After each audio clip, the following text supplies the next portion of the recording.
तारे दे तारे दे माँ सरस्वती शारदे माँ सरस्वती शारदे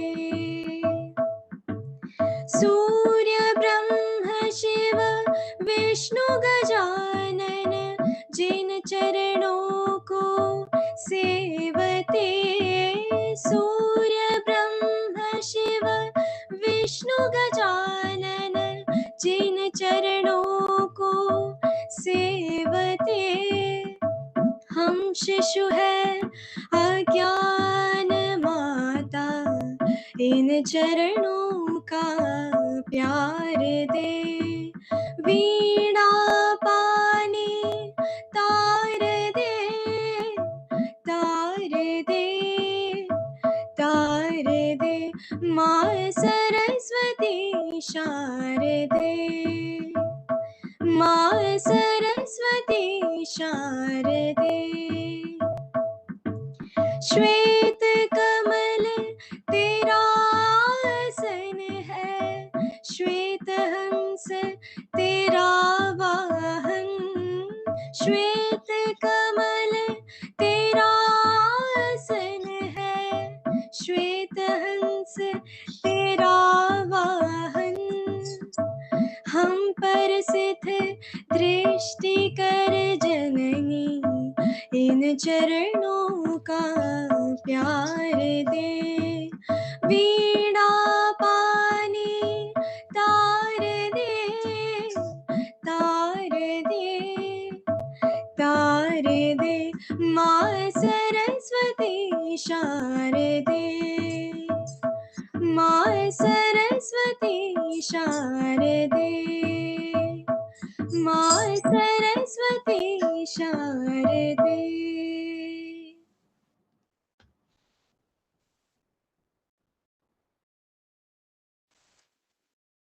Thank you very much, Sanika ji. That was a wonderful rendition. Very, very beautiful. And a very nice, lovely, mellifluous voice. Thank you very much once again. Friends, since most of the audience here are children, I would like to tell just one small message for all the children.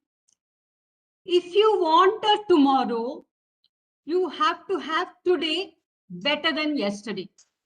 If your today is better than yesterday, tomorrow will be better than today. So what you have to do is to make your today much better than what it was yesterday and continue this process. Every day has to be a better day than the previous day. And then your future is going to be very bright. When you make your future very bright, the country's future is going to be exceedingly bright. This is what we want. Because we want our country, Bharat, to become Vishwa Guru, and that is all in your hands because you're the future citizens. If you want to really make yourself better, your life better, your country better, you have to keep on inspiring yourself. For that inspiration, we need the motivation from all the leaders of the country. The leaders who have already lived their life and the leaders who are now living and leading us. There is a poem which many of you all would have already read in your school days, especially or now reading it. It goes like this. Lives of great men all remind us that we can make our lives sublime and departing, leave behind us footprints on the sands of time. So those footprints which the leaders have left behind, the great sages, the great men who have lived in our country, they have left behind the footprints. We have to walk on those footprints and try to become great in our own lives. Hindi में भी similar एक कविता है, चरण चिन्ह पर चलते जाते, बड़े बड़ों के पथ पर चलकर हम अच्छे बालक कहलाते. So with this thought in your mind, you have to keep on inspiring yourself, you have to keep on motivating yourself. And we have to see that our country grows because our country has to be protected by us and has to be taken care of by us. Desha Raksha Samam Punyam, Desha Raksha Samam Ritam, Desha Raksha Samam Yagno Drushto Naivacha Naivacha. So we have to always think of our country as the first priority. Now, with this thought, there is one friend amongst us, Avantika, from Vishwanathan Vivekananda Vidyalay. She is going to tell one Tirukural, a doha, a couplet written by Tiruvalluvar more than 2000 years ago. He has told how the country should be. Avantika ji, please. Namaste to everyone present here. Myself, Avantika of Class 9 from Sri Vatsa Viswanathan Vivekananda Vidyalaya Senior Secondary School. Tiruvalluvar, the celebrated Tamil poet and philosopher, has influenced a wide range of scholars down the ages since his time across the ethical, social, political, economical, religious, philosophical, and spiritual spheres through his grand liquid work, Tirukural. Tirukural is a classic Tamil language text consisting of 1,330 short couplets of 7 words each. It is considered one of the greatest works on ethics and morality and praised as the divine book. It is known for its universality and secular nature. Today, I am going to render the 736th verse from Kuratpal Adhikaram in Tamil, English, and Sanskrit, too with its meaning. Come, let's get enlightened. உலகை ஆண்ட வல்லவர் தமிழை ஆளவில்லை. இன்று இவர் எழுதிய திருக்குறளிலிருந்து பொருட்பாலில் அரண் என்னும் ஏழிலிருந்து நாடே என்னும் அதிகாரத்தில் உள்ள 736வது குறளை அறிவோம் வாருங்கள். கேளறியா கெட்ட இடத்தும் வளம் குன்றா நாடென்ப நாட்டின் தலை. இதன் பொருள் என்னவென்று தெரியுமா? அதாவது எந்த வகையிலும் கெடுதலை அறியாமல் ஒருவேளை கெடுதல் ஏற்படினும் அதனை சீர் செய்யும் அளவுக்கு வளம் குன்றா நிலையே உள்ள நாடுதான் நாடுகளிலேயே தலை சிறந்ததாகும். Now it's time to learn this in the English language. Chief of all lands is that where not disturbs its peace, or if invaders come, still yields its rich increase. Let us understand its meaning. The learned say that the best kingdom is that which knows no evil and, if injures, suffers no diminution in its fruitfulness. Last but not the least, let us learn this in the Sanskrit language.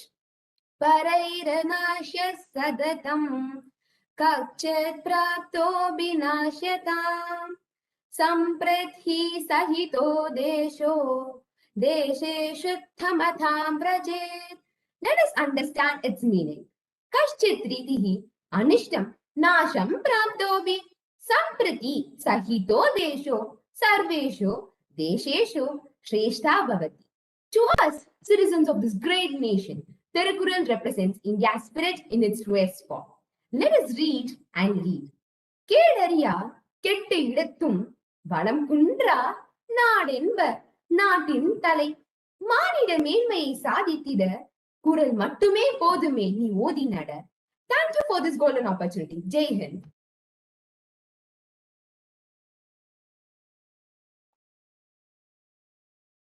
Thank you very much, Avantika ji. It was a wonderful way of expressing the thoughts about the country.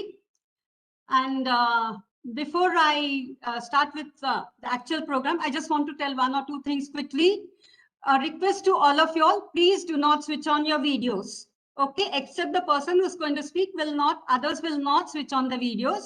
And the chat box is not meant for putting your good evening messages or your name and class.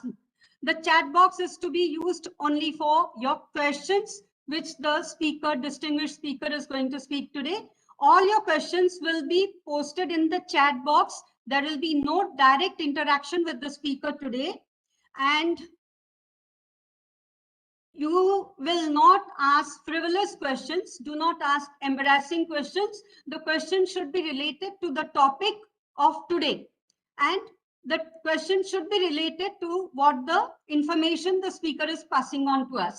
So these are the requests.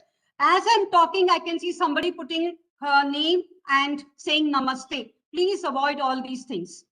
We do not want the chat box to be overflowing, so that the real purpose of the chat box is lost. Okay, now we have today a very distinguished speaker with us, B.S. Jaswal ji. He belongs to a family of soldiers. His father, uncle, he himself, his son, everybody belongs to the Indian Army. And to give a detailed description about him and to introduce him, we have another student here, Ananya Shri Patnaik. Ananya Shri, please take over. Namaskar. This is Ananya Shri Patnaik, and today it is my utmost privilege and pride to introduce our speaker of the evening. When I was wondering of how to introduce today's eminent speaker, I recollected a story which I heard from my grandfather when he was telling me about the greatness of the legendary son of Indian Army Field Marshal Sam Manekshaw. The story goes as once, when President Kalam visited Sam Manekshaw, who was in the military hospital at Kannur, Kalam asked Sam Manekshaw if he was comfortable and if he had any regrets. Sam Manekshaw replied that yes, Your Excellency, I have one regret. Shocked and surprised by the reply of Sir Manekshaw, President Kalam asked him what it is, and Sam Manekshaw replied that, Sir, my only regret is that I am not able to get up and salute my most respected president of my beloved country. That is the determination and dedication we see in our brave army personnel today. Today, in this August gathering, I have the honor of introducing another proud son of our motherland, a man who needs no introduction, as the decorations on his shoulders say it all. However, as per the tradition, I take this opportunity to welcome Param Vishesh Seva Medal and Ati Vishesh Seva Medal awardee of the Indian Army, retired Lieutenant General Shri B.S. Jaswal. Lieutenant General B.S. Jaswal is from a traditional army family background. He is a true nationalist and patriot. His father was a British commissioned officer. His elder brother, Captain Diljit Singh Jaswal, got martyred in 1965 in the Indo-Pak War. And his son is also a serving colonel in his very own battalion. He is an epitome of professionalism, and during his service, he set standards worthy of emulation by all and sundry. He rose to the second highest rank tenable in the army, Army Commander, and was the Army Commander of the most prestigious, powerful, sensitive, and largest command in the Indian Army, that is, Northern Command, as well as the ARTRAC Command in Shimla, shaping the entire doctrine of Indian Army for his outstanding distinguished services spanning over 4 decades. He has been awarded 5 times, to include Param Vishesh Seva Medal, Ati Vishesh Seva Medal awarded twice, Vishesh Seva Medal, and Commendation Card. As a corps commander in the rank of Lieutenant General, he also commanded the strategic 4 Corps headquartered in Tejpur, near Guwahati, overlooking China and the 4 states, including the sensitive Arunachal Pradesh. His strategic vision is laced with immense depth of perspective and focused approach. He is considered as an expert of defense analyst, and his strategic analysis, along with his administrative acumen, are indeed quotable. He is quoted as an expert in counter-insurgency operations. He is regular panelist on TV channels on matters pertaining to internal and external security dimensions, especially related to China and Pakistan. Full of humility, he fits very well in any team, being punctuous and conscientious. He can be trusted to produce out-of-proportion results even under adverse conditions. He is quoted for galvanizing any organization with his proactive leadership qualities and administrative acumen. If I go on speaking about him, the entire evening may fall short because it is difficult to encapsulate his achievements in this short introduction. So, without wasting any further time, I would like to invite the one and only retired Param Vishesh Seva Medal and Ati Vishesh Seva Medal awardee of the Indian Army, retired Lieutenant General Shri B.S. Jaswal. Over to you, sir. Just one more request, please, before we start. Please do not post your names in the chat box. We do not want your names. We want the chat box only for question answers. Jaswalji, please.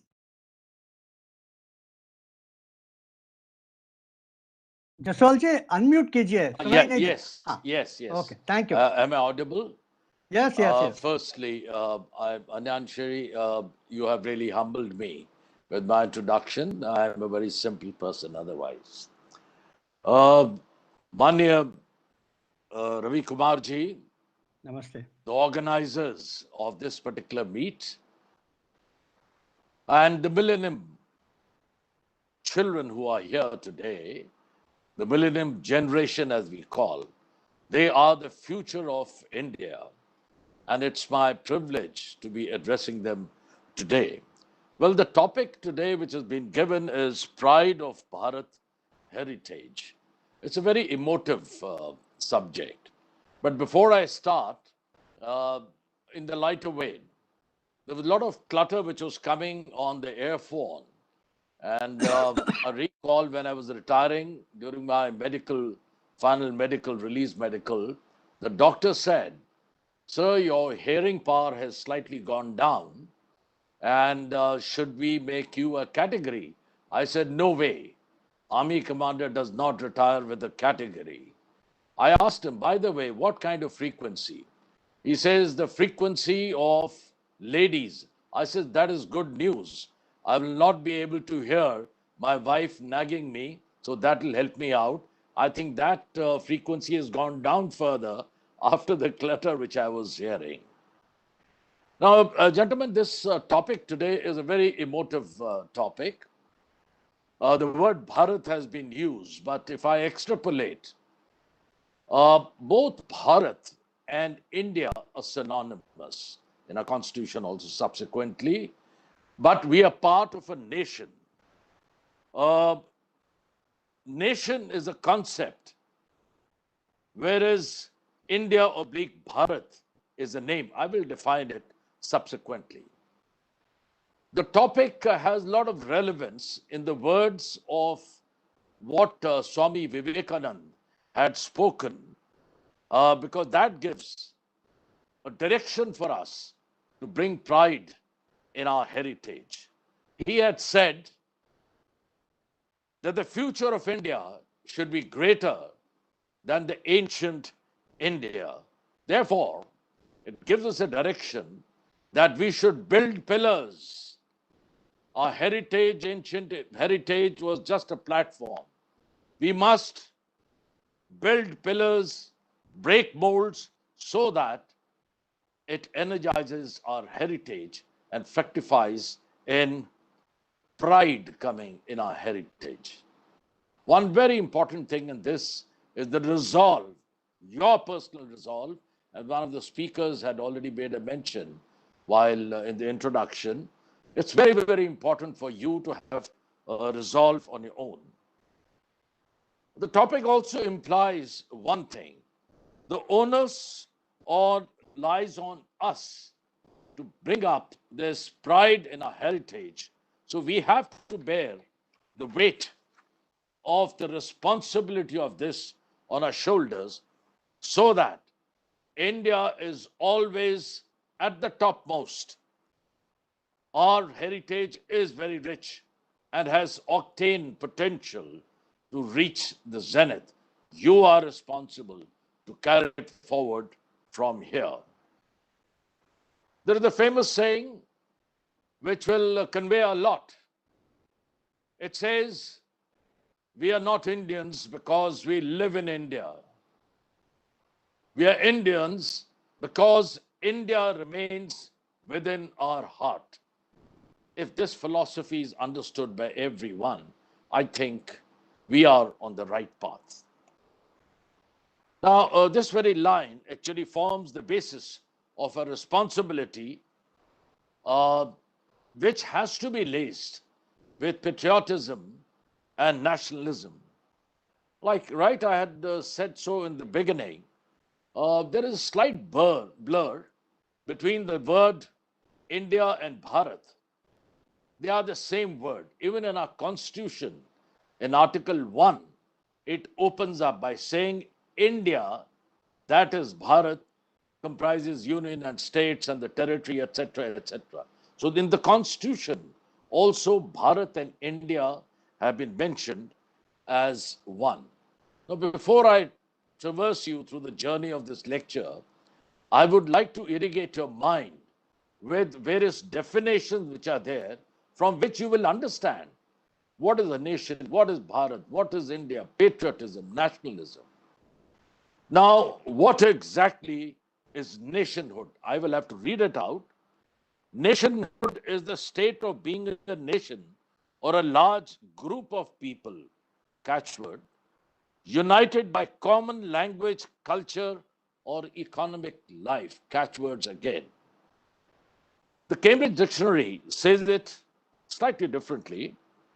Nation is a country with its own government, language, and traditions.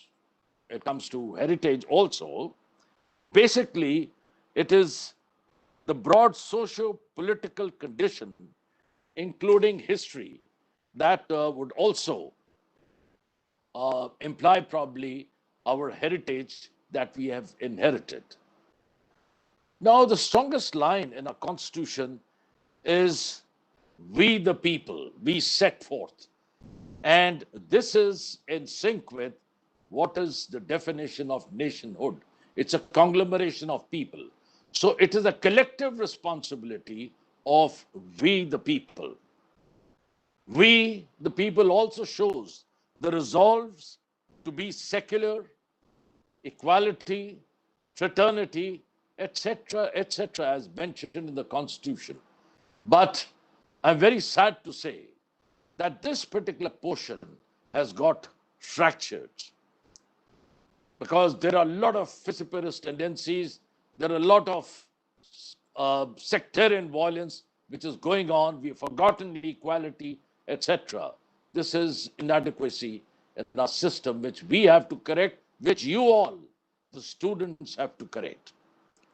Now, where does this word Bharat come up from? All our Puranas, Vedas, Gita, that mentions about the great Chakravarti Samrat, Bharat, who was the son of King Dushyant. He had large swath of territory, and Panditji had said that he is the mythical founder of our race. At the time of independence, we had a lot of names. We had Bharat, India, we had Hindustan, Bharatvarsh, Al-Hind. All these were there. But Panditji chose two words, India and Bharat.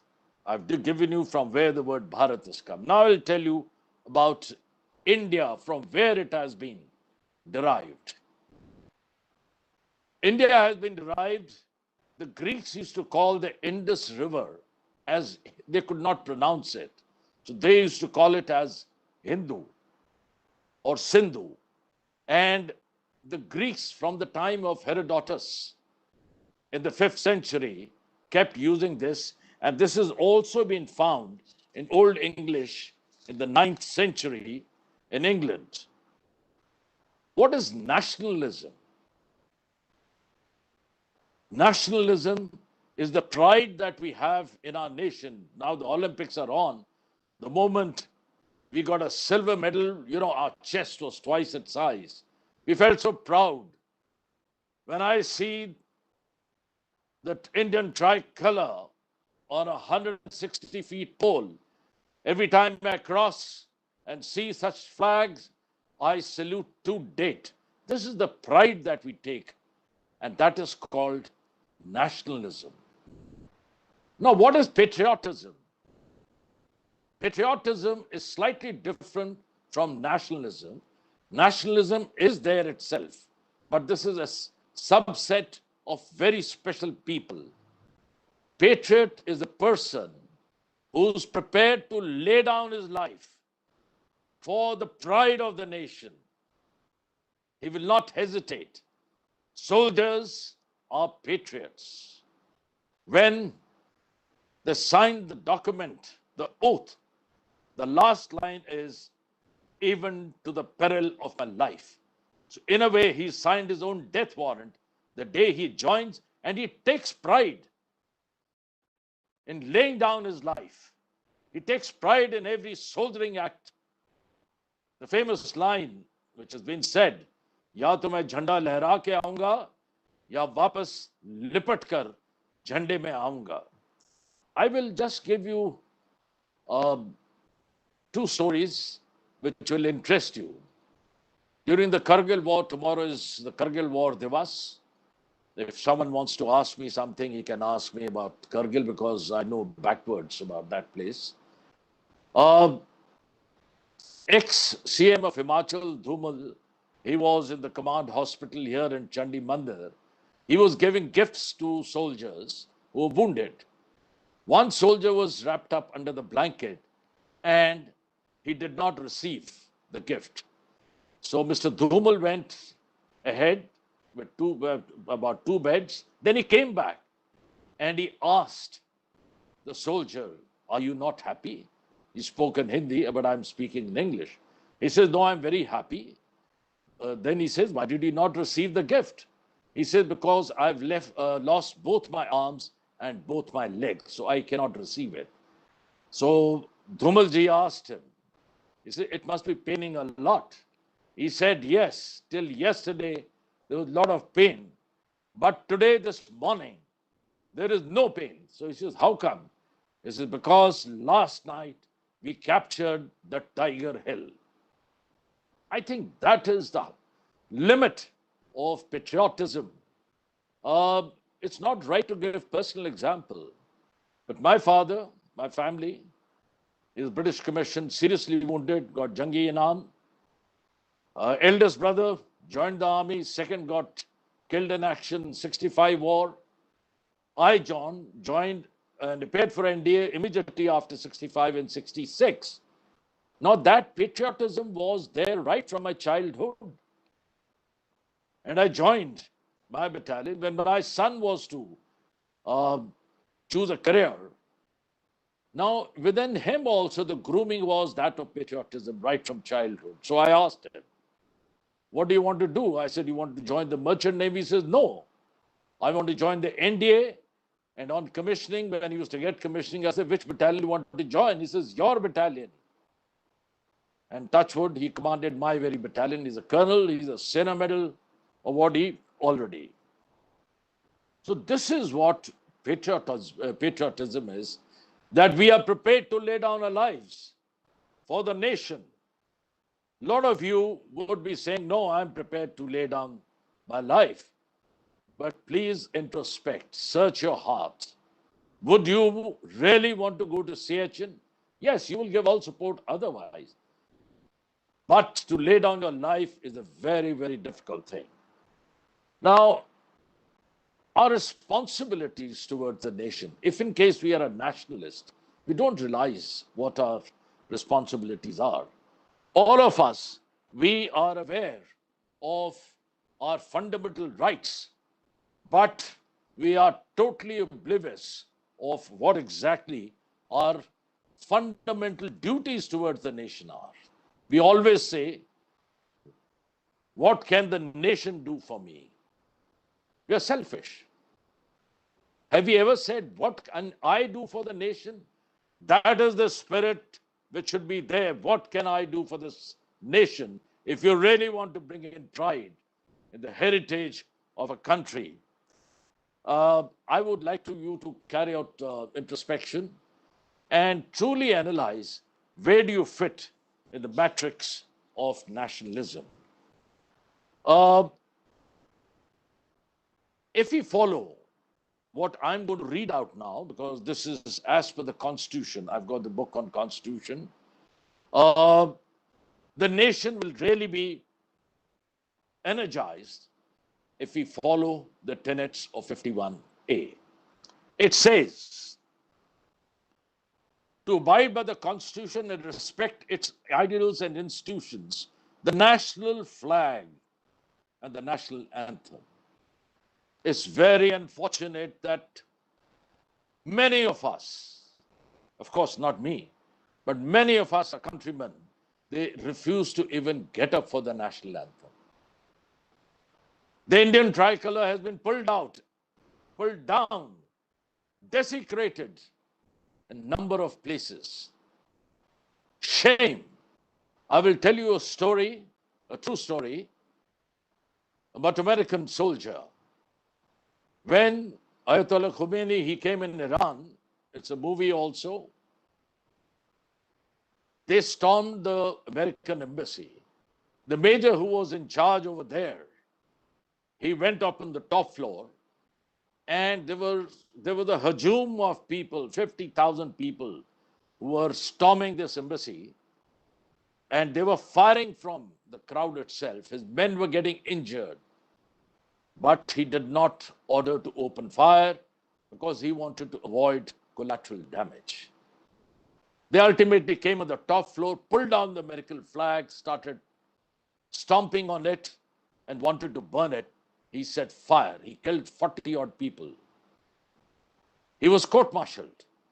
And before the judge signed the verdict, he says, Major so-and-so, do you have anything to say before I sign your verdict? He says, yes, my lord.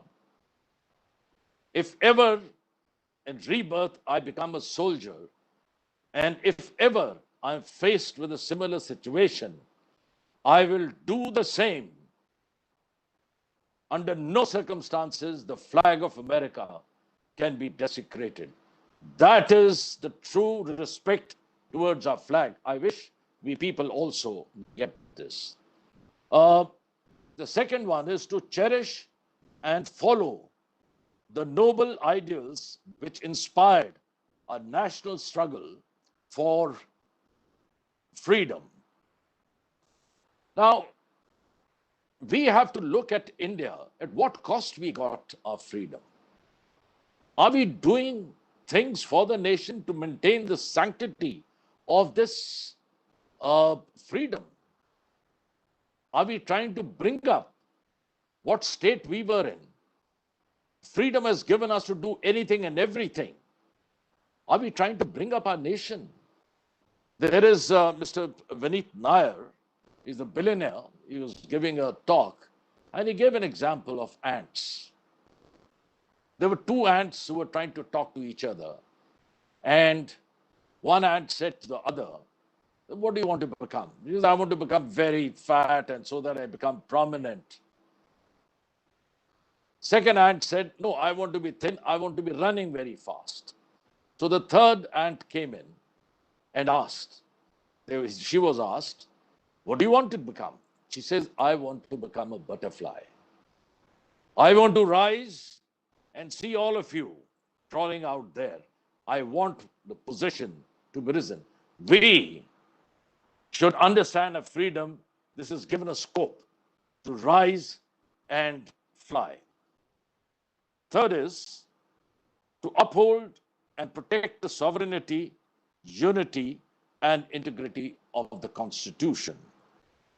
Well, Article 355 of the Constitution, this says that the government shall be responsible for protecting the territorial integrity of the country from external aggression. And earlier it used to be internal aggression. But in 78, after the emergency in 79, the definition of internal aggression was changed to internal disturbance. D is to defend our country and render national service when called upon to do so. Now, this is one thing I would really appreciate. We have seen it in all the wars. I've seen it. I was commissioned in 1970, so I saw the 71 war. And insurgency and Kargil, of course, I've been fighting that all throughout. Whenever such like crisis is there, war, that's the time the entire country rallies together across party lines, across religious lines, everything. We have got that factor in our country that we rally together and support the nation, not directly, indirectly, by way of logistic supports, etc., etc., etc. E, to promote harmony and the spirit of common brotherhood amongst all the people of India. Very important line I'm reading. Transcending religious, linguistic, regional, or sectional diversities to renounce practices derogatory to the dignity of India. We claim we have unity in diversity, but we also say that Hindu, Muslim, Sikh, Isai hai bhai bhai. But I don't think that is taking place because of personal interests of certain people. We have vitiated the very concept of unity and diversity. I'll give you a personal example, very sentimental. Um, I'm from the Jammu and Kashmir Rifles, Jack Rifles.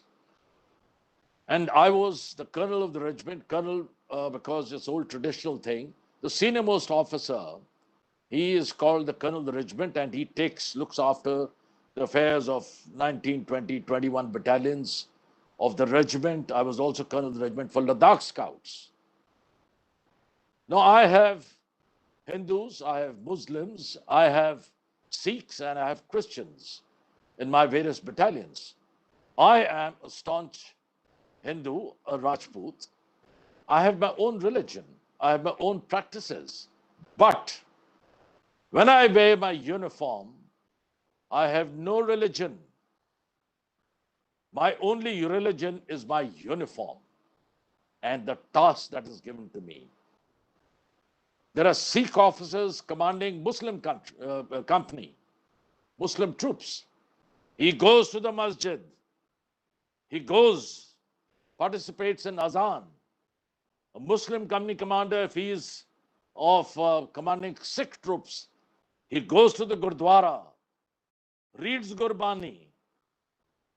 And that's the reason we have a concept of Sarva Dharma Sthal. Under one roof, all religions, they are practiced under one roof. I, for one, I used to go for iftar because they are my troops. I would participate in iftar, eat what they're eating, which I may not eat over here. But why I used to do it? Because that very Muslim boy, for instance, if there is war, he's fighting shoulder to shoulder, he'll be the first one to take the bullet and save me. Or if he's lying in the minefield, wounded, I'll be the first one as an officer to crawl up and pull his body back. Because there is no religion. We are all one in the uniform. And the kind of hoax life that we live, fraud life, I'll call. We criticize this religion is doing that, that religion is doing this is doing that. But fraud that we are, when you go to the hospital, when you are sick and you want blood, you go to the blood bank and you say, give me blood. How do you know that a Hindu is not taking a Muslim blood? How does the Muslim know that he's not taking a Hindu blood? That time, because it suits you, you're taking that blood. It is indeed very sad. We have to bring in that quality within ourselves as part of a responsibility to respect each religion,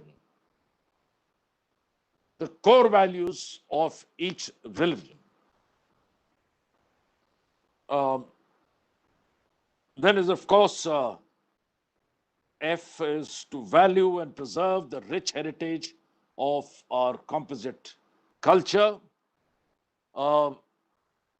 That is bhaichara, I would call, and the values of each religion which is there.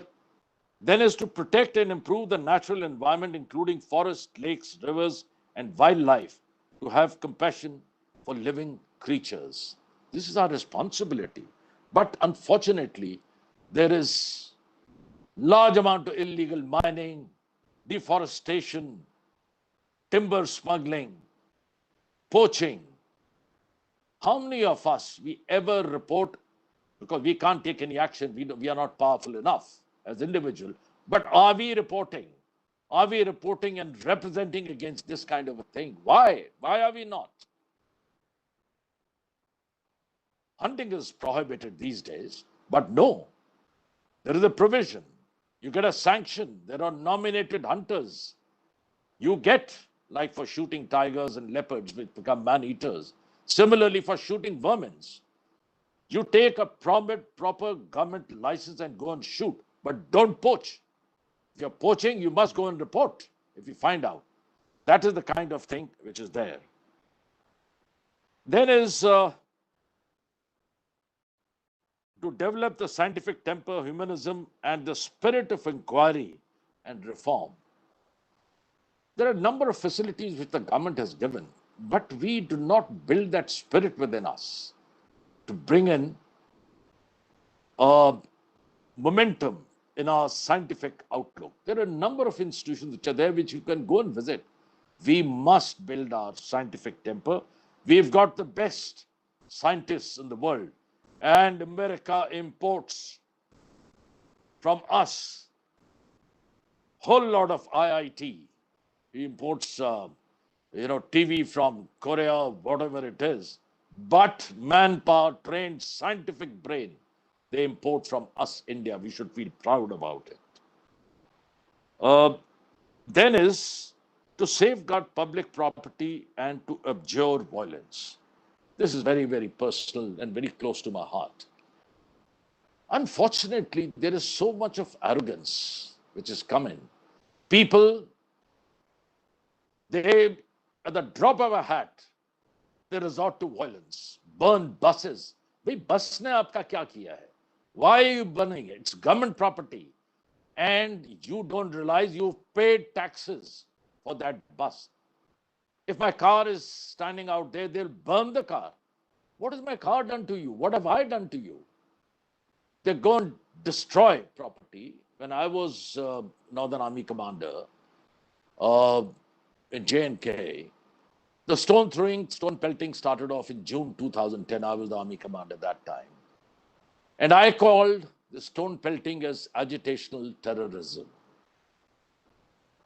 Incidentally, terrorism goes back to the 5th century. Sakari, the knife man, he was the first terrorist.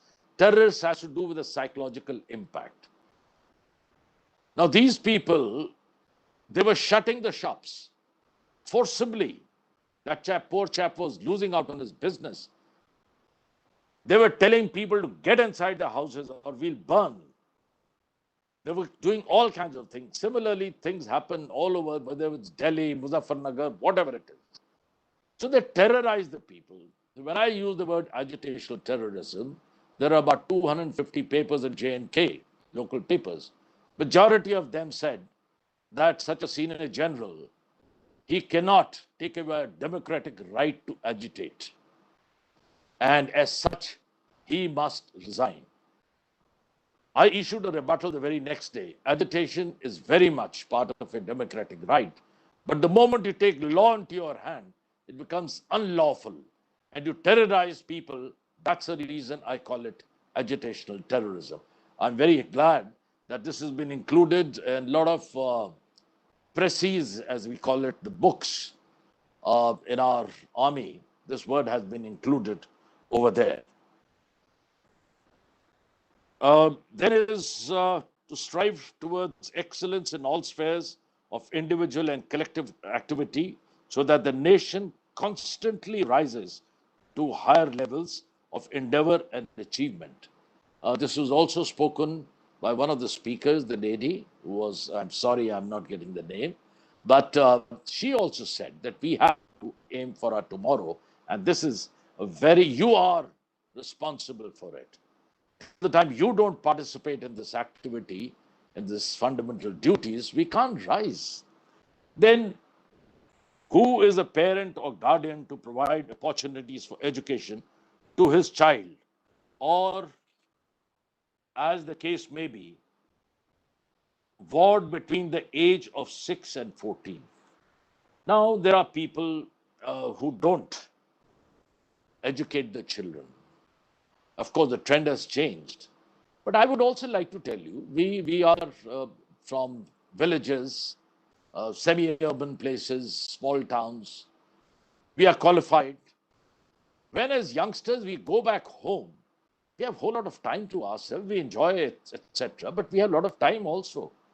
How many of us say, okay, in this area, In this village, all students come in the evening, 1 hour. I'll give coaching free of cost, and I will dispense my knowledge, which is there, and clear all your doubts. How many of us do it? It is your responsibility. Please understand. And I would tell you that there has been a relentless effort on the part of the government. I really appreciate the Modi government. I'm apolitical, but Modi ji has done fantastic. He's done fantastic. Today, there are 50,000 colleges and universities. There are 1.5 million schools in the country. 3.2 million are students. And the good part is the change in trend. 51% of these are your girls.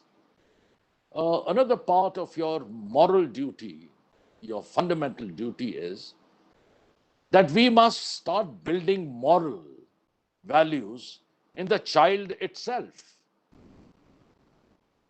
The family, they give better morals, but a certain strata family may not give moral lecture to his child when he comes back from school and or she comes back from school and teach certain things. I would request Manya Ravi Kumar ji to please put across this point that moral values should be taught from the very nursery itself, kindergarten, nursery, and class 1 upwards. In the convent schools, they teach moral values right from the beginning. Because we have lost out on education on moral values, the youth today has become very arrogant. I will quote an incident. I was driving, and typical motorcyclist, they come ahead, crisscross. So there was a motorcyclist, he crossed over, and I almost ran over him. So anyway, he had to stop. I also stopped. So I walked up to him and I told him, I said, son, what are you doing? You got parents. You may be having a wife. You may be having children, brothers, sisters. You have a responsibility towards them. Why do you want to die? You will die. I'll get fixed for no fault of mine. Please remember this. The reply which he gave me. Now, this is the arrogance in the youth. And let me be very frank. This is there which should go away. We must respect elders. And he said, कि भाई बूढ़े आप तो अपनी जिंदगी जी लिए हो, अब हमें अपनी जिंदगी अपने तरीके से जीने दो. Isn't this stupid? Had he got morals in him, he would have been, he wouldn't have said that. He would have apologized. I'm sorry. I will not do it again. I will keep this factor in mind.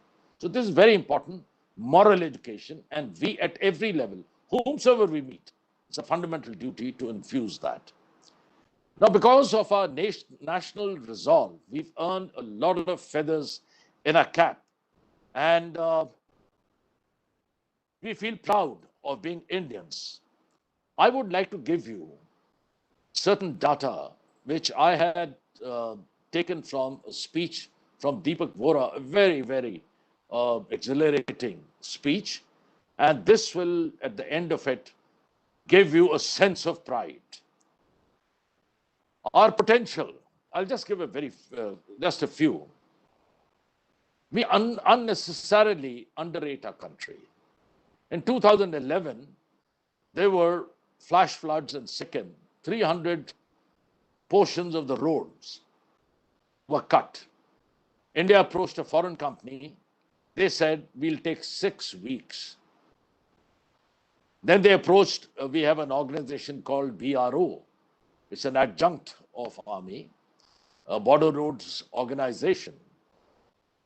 They completed the entire thing, 300 areas in 19 hours, 19 hours.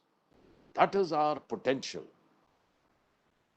Every 15 minutes in our country today, hats off to Gadkari ji, 1 kilometer of road is being constructed. Should we underrate ourselves? I think that's something fantastic. We have indeed a large population, and I do agree on this thing. The bubble should not burst. There is a stretch point. We must keep the population. But have we ever realized that this population is a strategic strength of ours? We can absorb lots and lots of world economies in our population itself. We can invite a lot of FDI and build up, produce items for export and build our forex. We are the youngest country in the world. There's a thing called the median age of a country. That's in Japan, it is 47 years, the median age. And incidentally, the production range, what you can produce physically in terms of towards the nation, is from 15 to 64. Europe has got 44 years median age. So hardly any people are available for production. We are 28 years. So we are a country who's got a potential to go in for immense amount of productive activity. 1/3 of the population of India is in education, and 2/3 they are in production lines, I'll call. As far as our economic base is concerned, based on PPP, that is purchase power parity, PPP, we are third in the world. First is China, second is US, third is India, and fourth is Japan. Isn't it a matter of pride? Can you imagine when the economic condition of Russia was, slightly not that very comfortable, our Prime Minister goes to Russia and gives a loan of $1 billion. India giving loan to Russia. Isn't it a matter of pride? As far as agro-produce is concerned, in the 1965 war, because of the war and famine, etc., we didn't have any grain. The Prime Minister went to US begging for grain. And everyone in the world mocked us, laughed at us. Look at them. The PM has come begging. A resolve was taken. Hereafter, we will never beg. Mondays, all of you who are elderly enough, you would recall that everyone used to keep a fast so that one day's grain is built up in the country. Today, we are the second largest grain producer in the world. Fantastic. We have the potential. We must feel proud in our heritage. I can go on and on and on, but I am sure by now the spirit of pride would have already been infused in your mind. But the catchword again, I would say, is the resolve in each one of you to ensure that India reaches the pinnacle. We have the potential, we can do it, and we shall do it.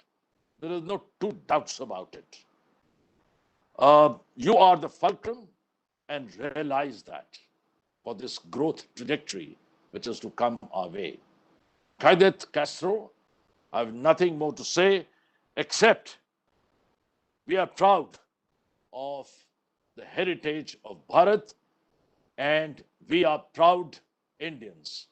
Thank you very much.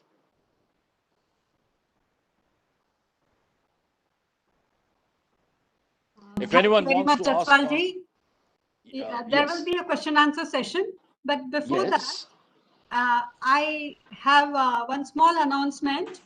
We have many students from Vivekananda School, SV Vivekananda School, and so we have their Vice President, Chakravarti ji.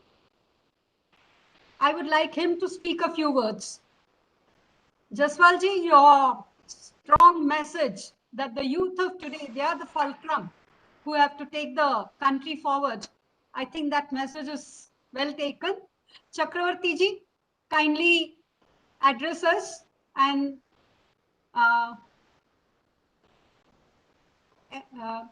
Chakravarti ji, kindly unmute. Can I say something in the meantime? Tomorrow is a Kargil Divas. Someone could ask me about Kargil also. I suddenly realized, yes, tomorrow is the Kargil day. Yes, someone there are can some ask me questions about that in the chat box. Okay. Yes. Chakravarti ji? Yes.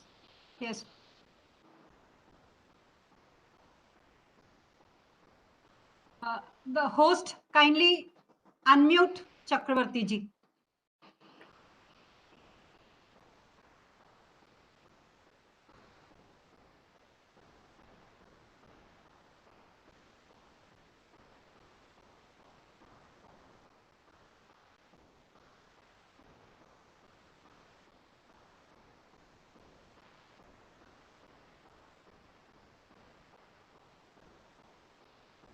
Respected Lieutenant Colonel Jaswal ji, Yes, sir. Thank you. dear Ravi ji, our dear students, you have immense potential with us. You are going to be the national builders of the strong, invincible Bharat, that is India. I am extremely happy to be a part of this webinar. And if you have heard, inspiring, informative, highly relevant to this occasion, the speech by Jaswal. I am sure that it will inspire each and every student who is in this audience. And his watchwords and his statistics that how India is becoming a strong, invincible nation. And Swami Vivekananda has told the day is not far off when India will be guiding the entire world to its glory of the past, present, and what it will be in the future. A nation that has lost its consciousness has no future, it is said. It is highly relevant. And if at all there is one nation in this entire world who can be proud of its past, that is India, that is Bharat. We have been having a glorious past, and we are pioneers for the entire world in all walks of life. Be it science, arts, astronomy, astrology, mathematics, good governance, etc., etc.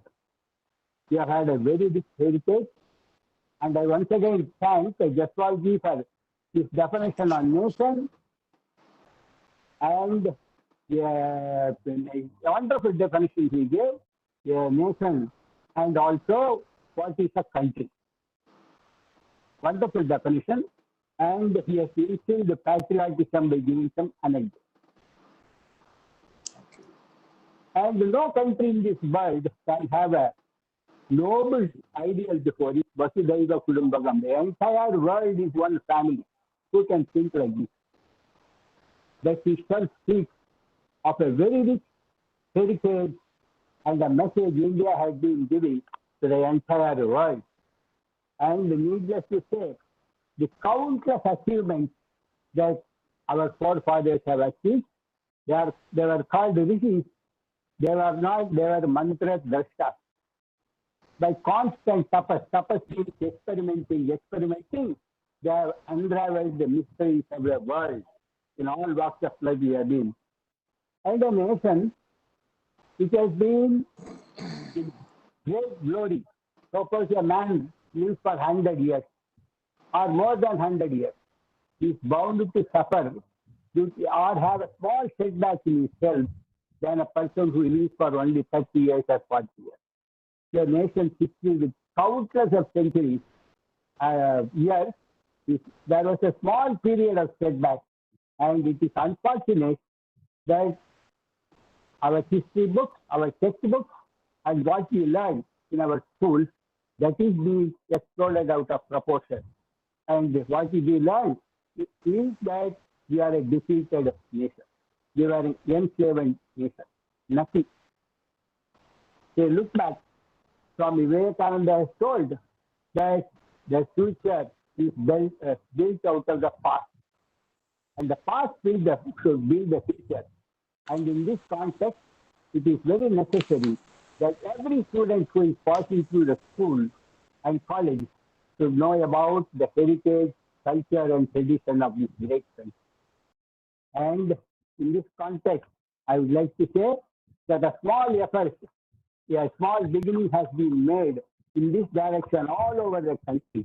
And a number of voluntary organizations, like even the Pride of India, this webinar itself is an example, and educational organizations like Vidya Bharati and several other organizations, they are working towards direction. And Vidya Bharati on its part has taken up the work along with the Kenya Mission at Chennai, rewriting the 50 books for standards 6, 7, and 8 in the proper perspective.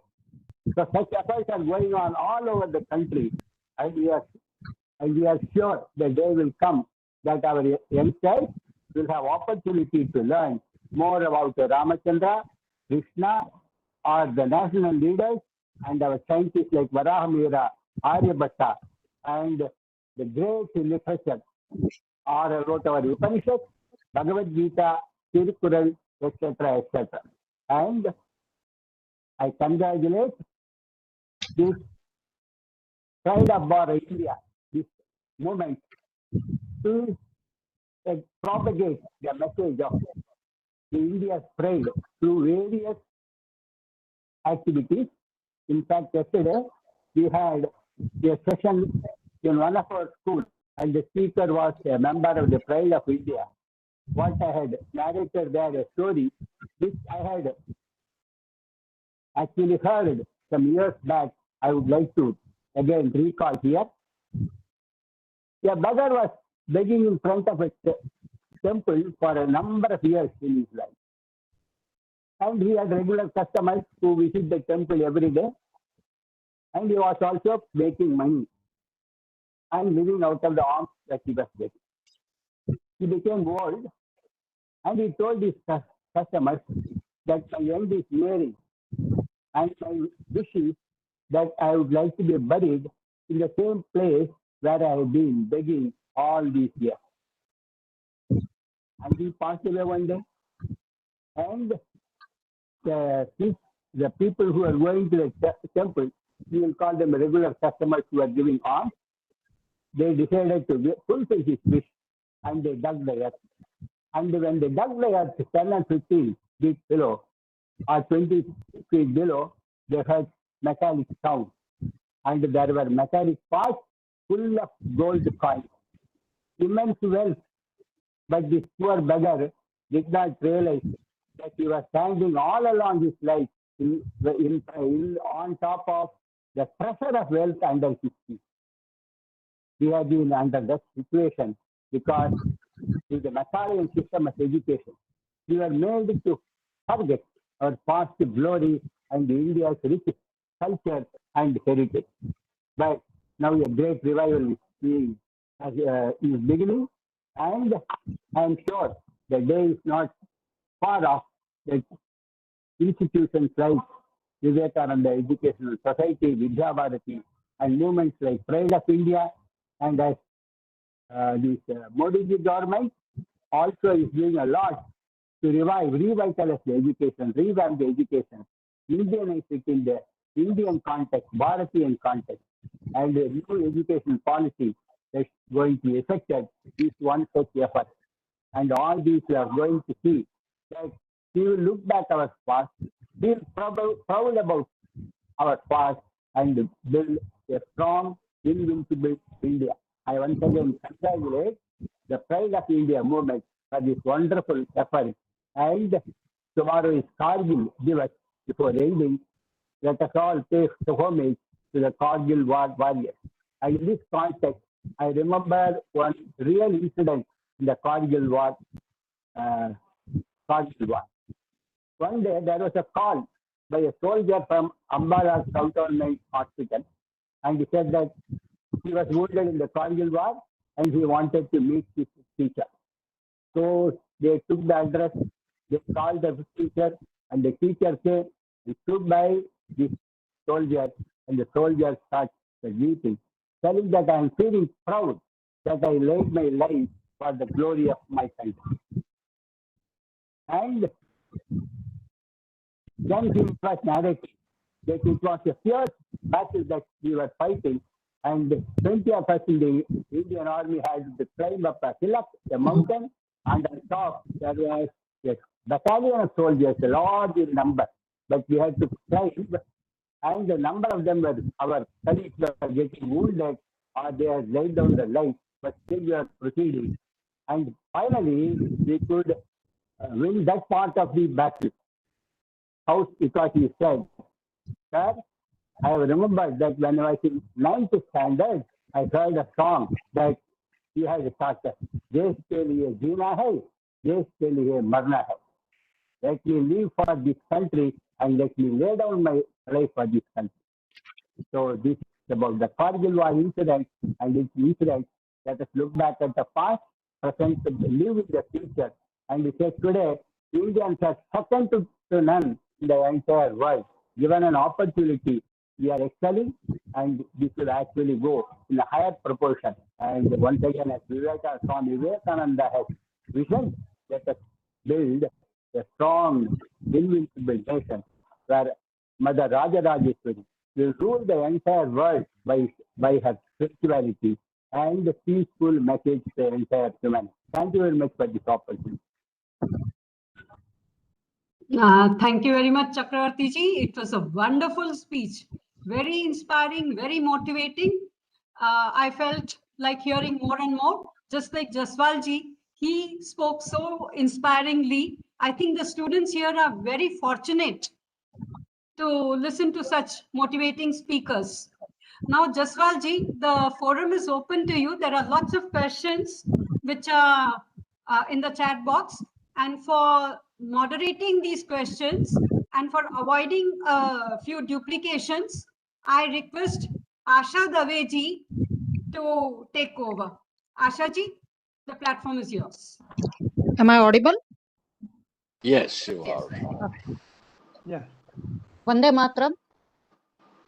There had been lot many attendees and lot many questions we can see on YouTube as well as on WebEx. But I would like to start with that it was a wonderful session by Lieutenant General GS B.S. Jaswalji. And Thank you. his one statement, we are not living in Bharat, but Bharat lives in us. That makes proud each one of us. Going straight to the questions, there was many questions about the questions were repeating. Why, when, and how our defense forces work on Kargil war, and what was the importance of Kargil war for Bharat, and what was the consequences of this war. Please, sir. Yeah, it's I would like to answer that. And I was also reading some questions. What does Kargil mean, etc.? Your question is, it'll run into pages if I start off. But I'll give you the gist of the entire thing. That'll explain. You'll have to give me 5 minutes. So someone who asked, what does Kargil mean? Kar means castle and Gil means center. Kargil. So it's a castle in the center amongst hills. Now, this battle took place and lots of lessons came up. The battle took place from 9th of May, 99 to 26th of July. And I think the Indian Army acquitted itself with great amount of professionalism to defeat the Pak nefarious designs.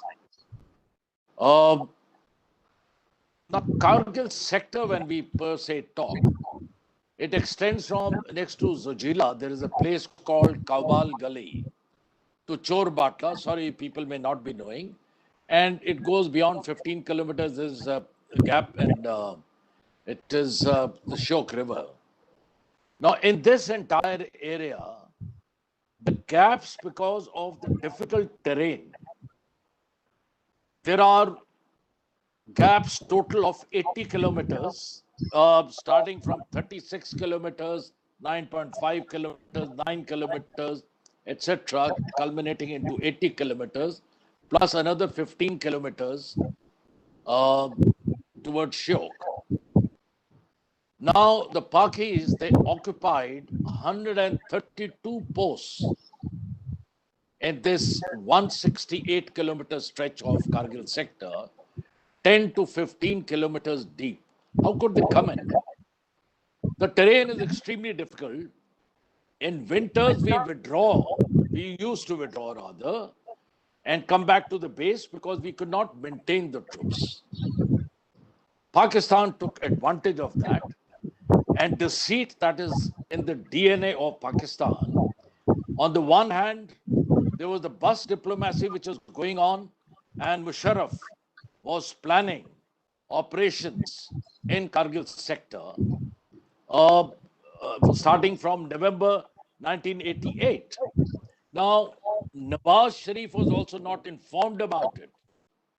And in 2007, he made a mention, we have let down Vajpayee ji.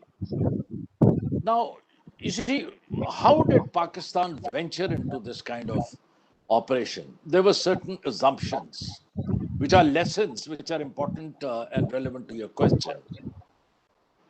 The assumption of Pakistan was that both are nuclear states. So India will not overreact to the whole thing.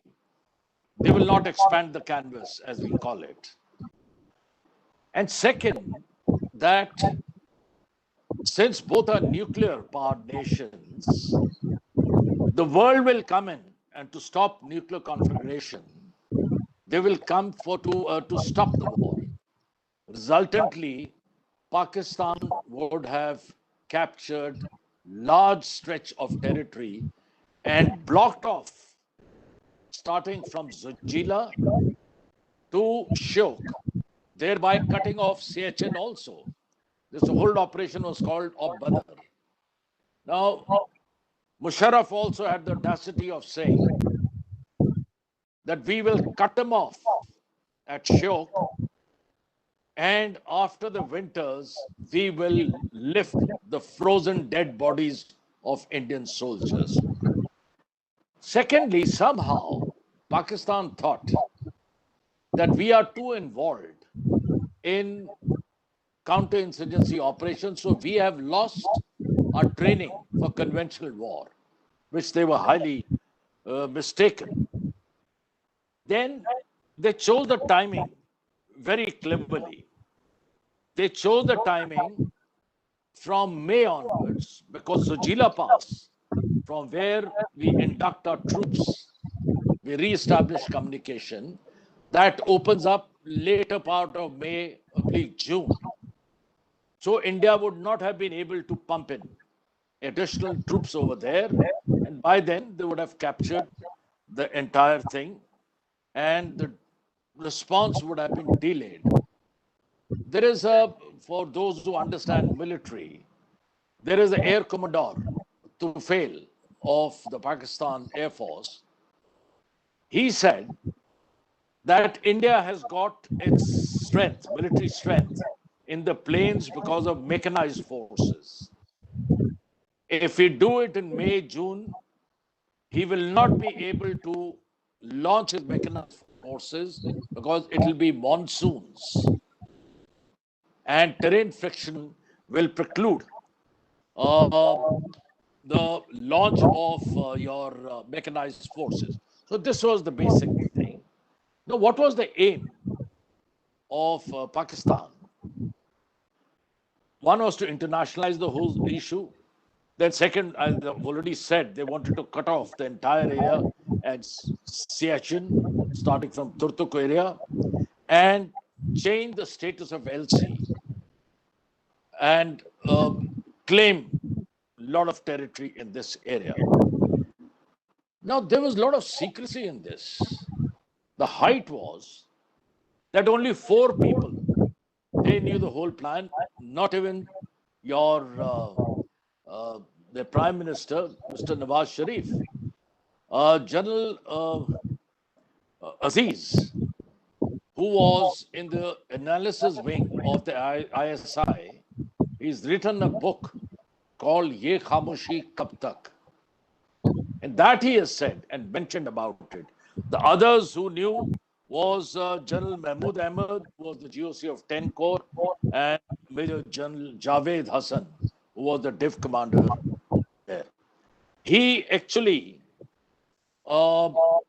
employed 4 Northern Light Infantry battalions supported with adequate artillery, and he also employed 2 companies of SSG. Now, why did he succeed initially? It was a complete failure on our part. Even the IB, they were only focusing on counter-terrorist operations. They were not seeing what is going on ahead. It was a shepherd on 3rd of May who informed that some strange people are in this area. Then the RAW also, they also gave a wrong assessment. In 98, they said that there was a resource crunch in Pakistan, and Pakistan was not capable of launching a war against India. So we were convinced that they are not coming. What we didn't realize was there is a deceit factor in the DNA of Pakistan. Past diplomacy going on, Bajpayee being there, and these chaps preparing. So they had totally ruled out conventional ops. Well, the initial response was slow. Then we got in 2 more divisions, that is 6 and 8 division, and ultimately we captured a whole lot of area. It was in the world, the repercussions which are there. Pakistan, it is important for India. We were put under pressure not to cross the line of control. There was the international pressure. Our Air Force did not cross over. Otherwise, we would have tamed Pakistan at that time. But we had to restrict short of our LC. We got 4 Paramveer Chakras, Major Manoj Pandey, famous Captain Batra, Vikram Batra, he's from my regiment. Then Naik Sanjay Kumar, again from my regiment, from the same battalion. Incidentally, I do not see for the next 100 years, same battalion in the same operation getting 2 Paramveer Chakras. It was 13 Jack rifles, where Vikram Batra and Sanjay Kumar, they got PVCs. And last was Yogendra Singh. 4 PVCs were there. There were 8 Mahavir Chakras, and there were 51 Veer Chakras. As far as the casualties are concerned, we lost 527 brave soldiers, and 1,363 soldiers were wounded. As far as the Pakistan casualty is concerned, they claimed they lost 1,027 troops, but Nawaz Sharif, he had quoted losing 2,700. So it was prohibitive loss for Pakistan. And Benazir Bhutto has also made a mention. It was the biggest mistake on the part of Pak Army. They were sidelined the world over.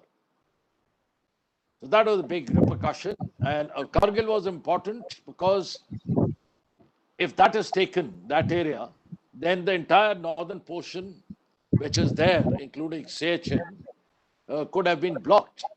And if I want to explain further about Siachen, Siachen is a glacier, 70 kilometers long, but there are 2 ridges. On the west side is the Saltoro Ridge, and the east side there is a Sasser Ridge. Now, if in case Siachen was lost, then the concept which China is adopting now in eastern Ladakh from Depsang Plains, they could have come over the Sasser Ridge and linked up with Pakistani troops who would have tried to come over the Solthoro Ridge. Very difficult though, but there are passes like Yarmala, etc., the old Silk Route passes, and they would have called what I call a bear hug.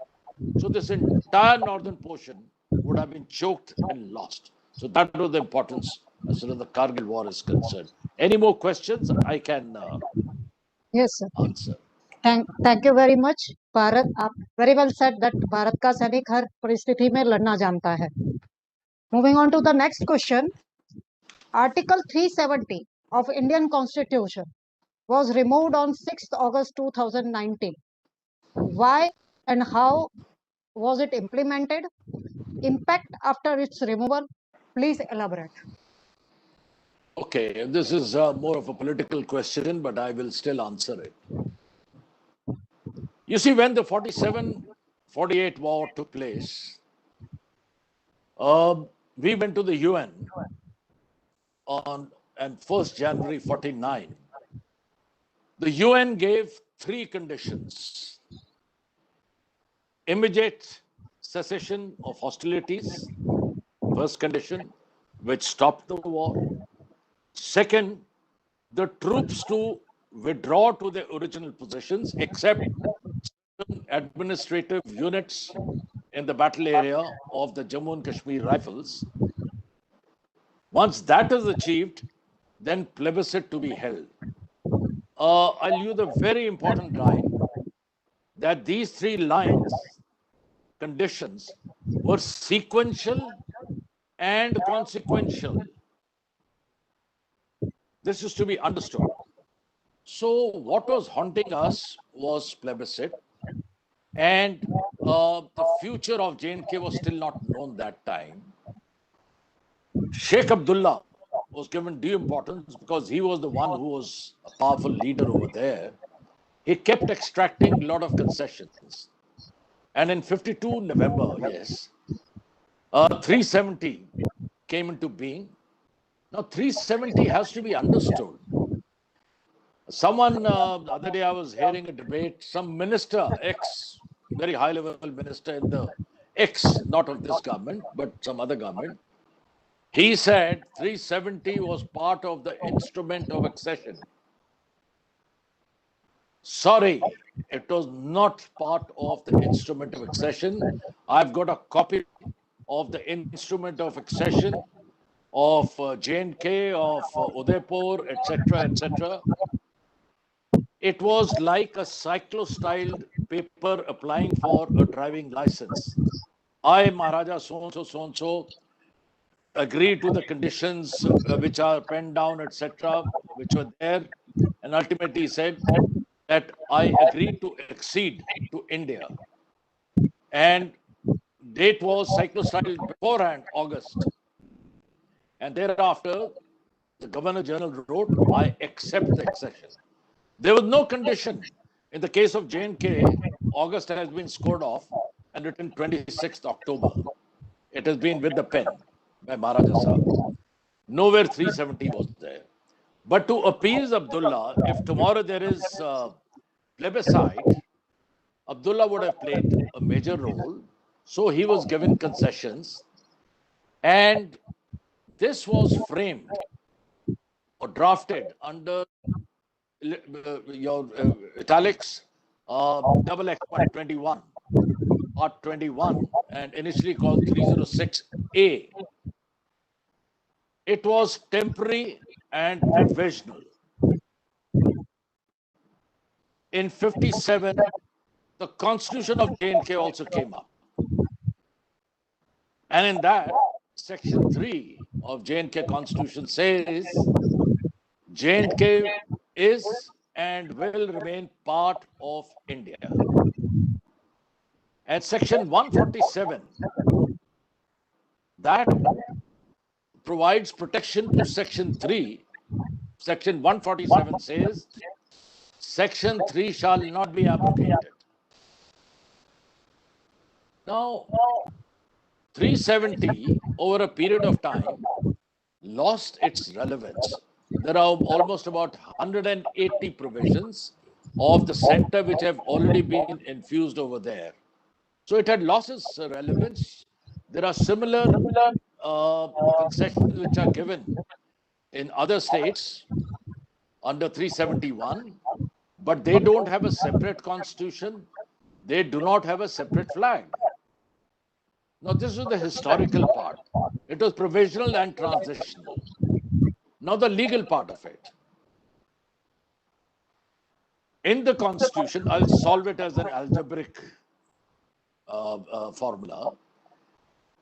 Is there a provision in the constitution to abrogate any article of the constitution? Yes. Article 368. What does 368 say? So long the abrogation of that article does not destroy the basic structure of the constitution. Now, what is the basic structure? It was decided by a 13-member judge bench in 1974, the famous case of Krishnananda Bharati and the state of Kerala, where basic structure was defined. If I lose both my arms, my legs, I will still live. I'll still live, rather. If my head is chopped off, then I'm destroyed. The next question, does removal of 370 destroy the basic structure of constitution as per what I've defined as per the 13-member judge committee? No, it does not destroy the basic structure of the constitution. Therefore, can it be removed? Answer is yes, under provisions of 368. So it was rightly removed. It had to be fully integrated with the country. There was a requirement, and all developments had become Kashmir centric and not Jammu or Ladakh centric. Now, this will, of course, the process is on for delimitation, etc., whatever it is. The effect has been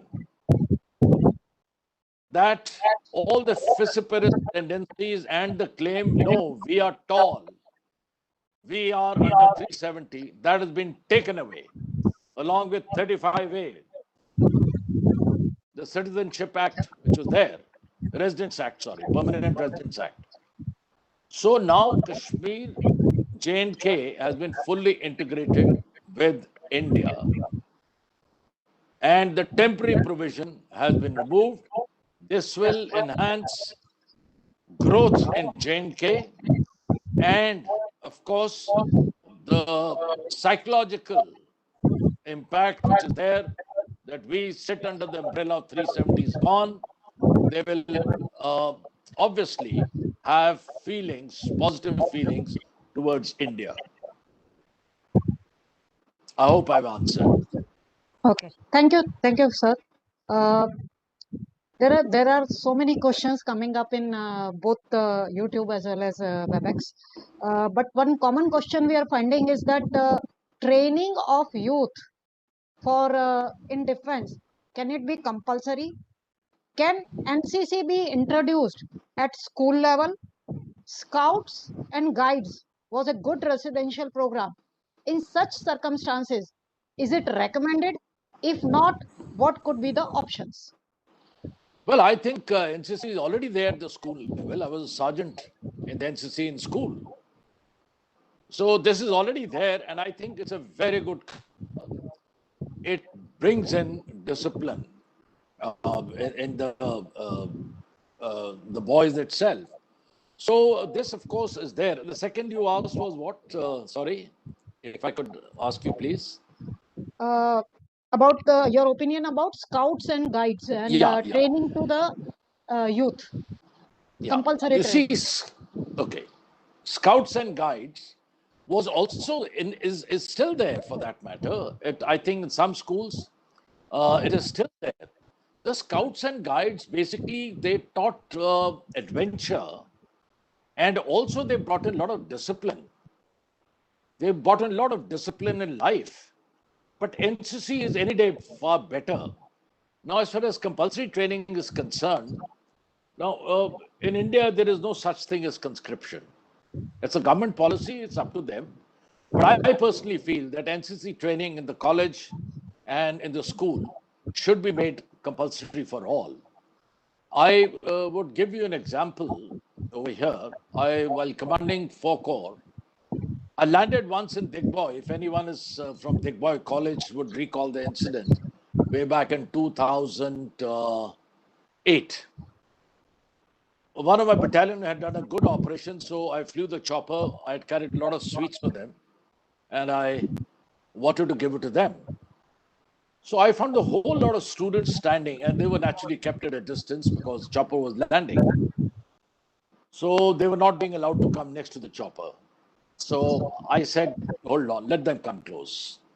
So my security said, sir, sorry, we can't expose you like that. I said, don't worry, bring them close. I said, have you ever seen a chopper so close? They said, no. I said, okay, you form a line. You enter the chopper from the passenger side, you will not touch the chopper anywhere, and go out from other side. By the time I'll go to my unit and come back. So the college was very thrilled. I came back, they were there. I carried back the sweets, which I was supposed to give to my students, my troops. I said, sorry, Subhada Major Saab, now these sweets will be given to the college. They've shown interest. So I asked the principal of the college, I said, whom to give? So he told the class, so we gave it to him. Then I asked, how many of you want to join the army? Slowly, one hand came up, second hand came up, then a couple of hands came up. I announced it then and there itself. Because they said, sir, we don't know how to prepare, we don't even get training. I said, I, as a co-commander, will give you free training, coaching for your SSB for 21 days.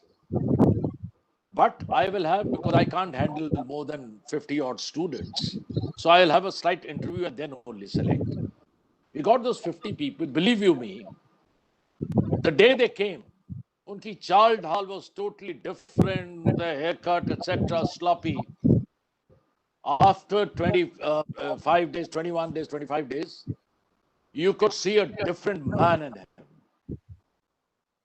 It was free, food, staying, training, everything free.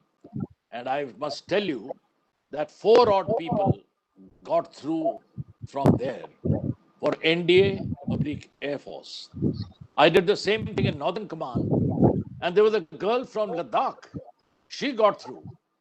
So if a training is given to the people, they become, as a culture of training is given on these lines, they become more disciplined and their focus on national integrity and respect of the nation towards the nation automatically improves. It is a very important aspect, and I totally agree with it. Thank you, sir. We welcome your views, and our group seniors are here. They will definitely take it up.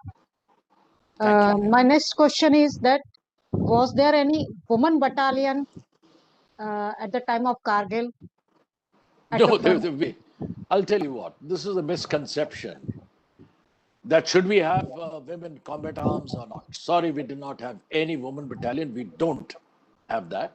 But we have women in our combat support arms and services. They are there. But there was a point which came up that they should also be in the combat units as part of frontline troops. I, for one, with my experience of 40 years and being a traditional army man, I do not support that. Our lady officers are fantastic.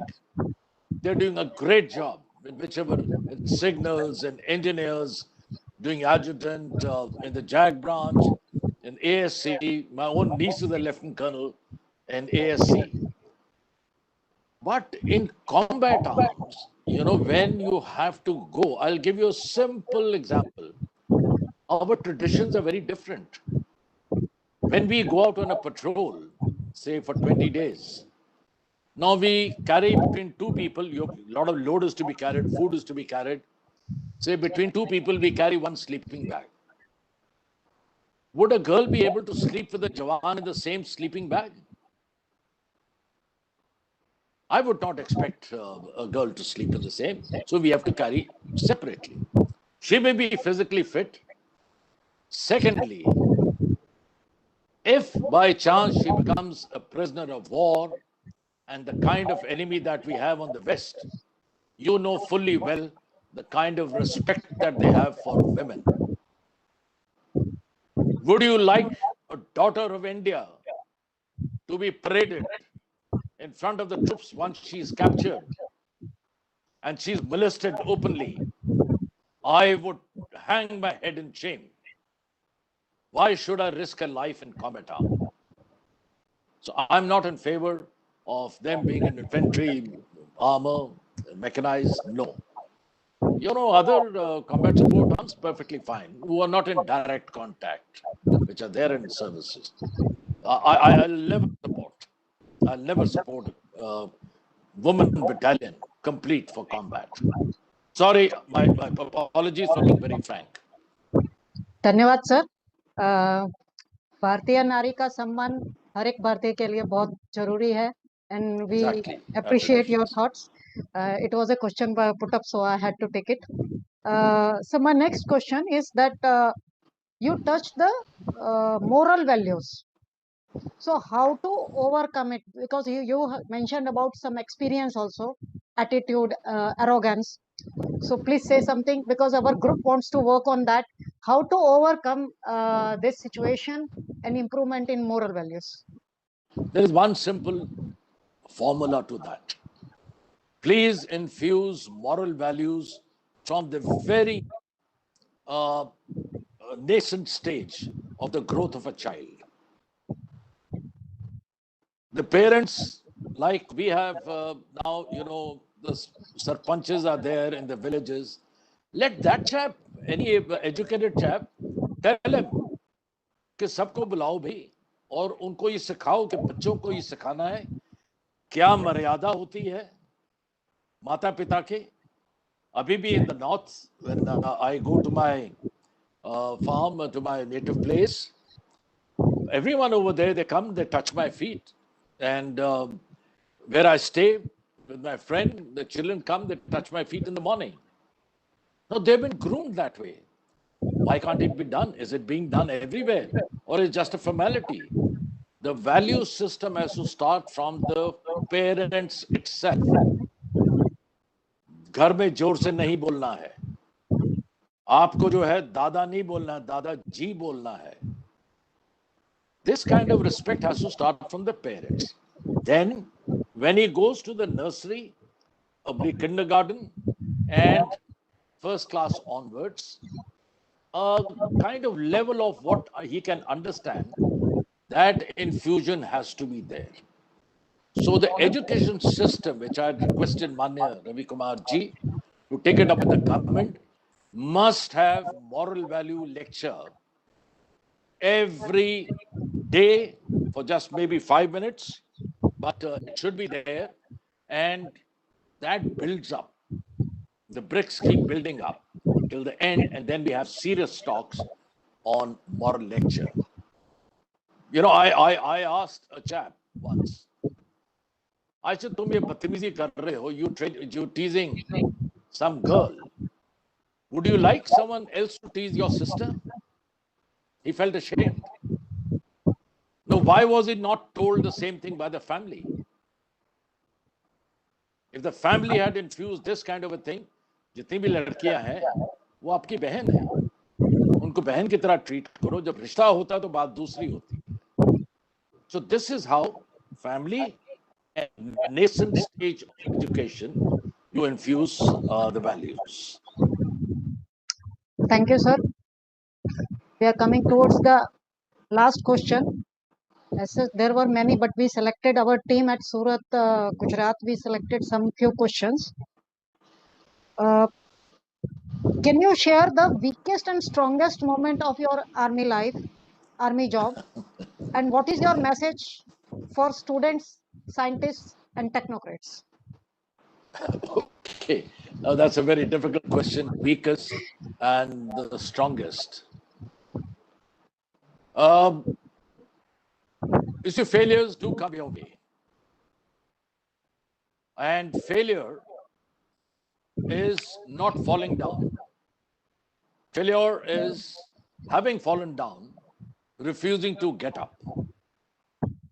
And I would like to quote our His Excellency, the President of India, Abdul Kalam ji. He used a line: "I'm inspired by the waves. Every time they go down, they come up." So, like we have an important exam, for whatever reason, three chances. Uh, I was topping all the courses right from the beginning, but I only appeared once because of circumstances, and I failed in that.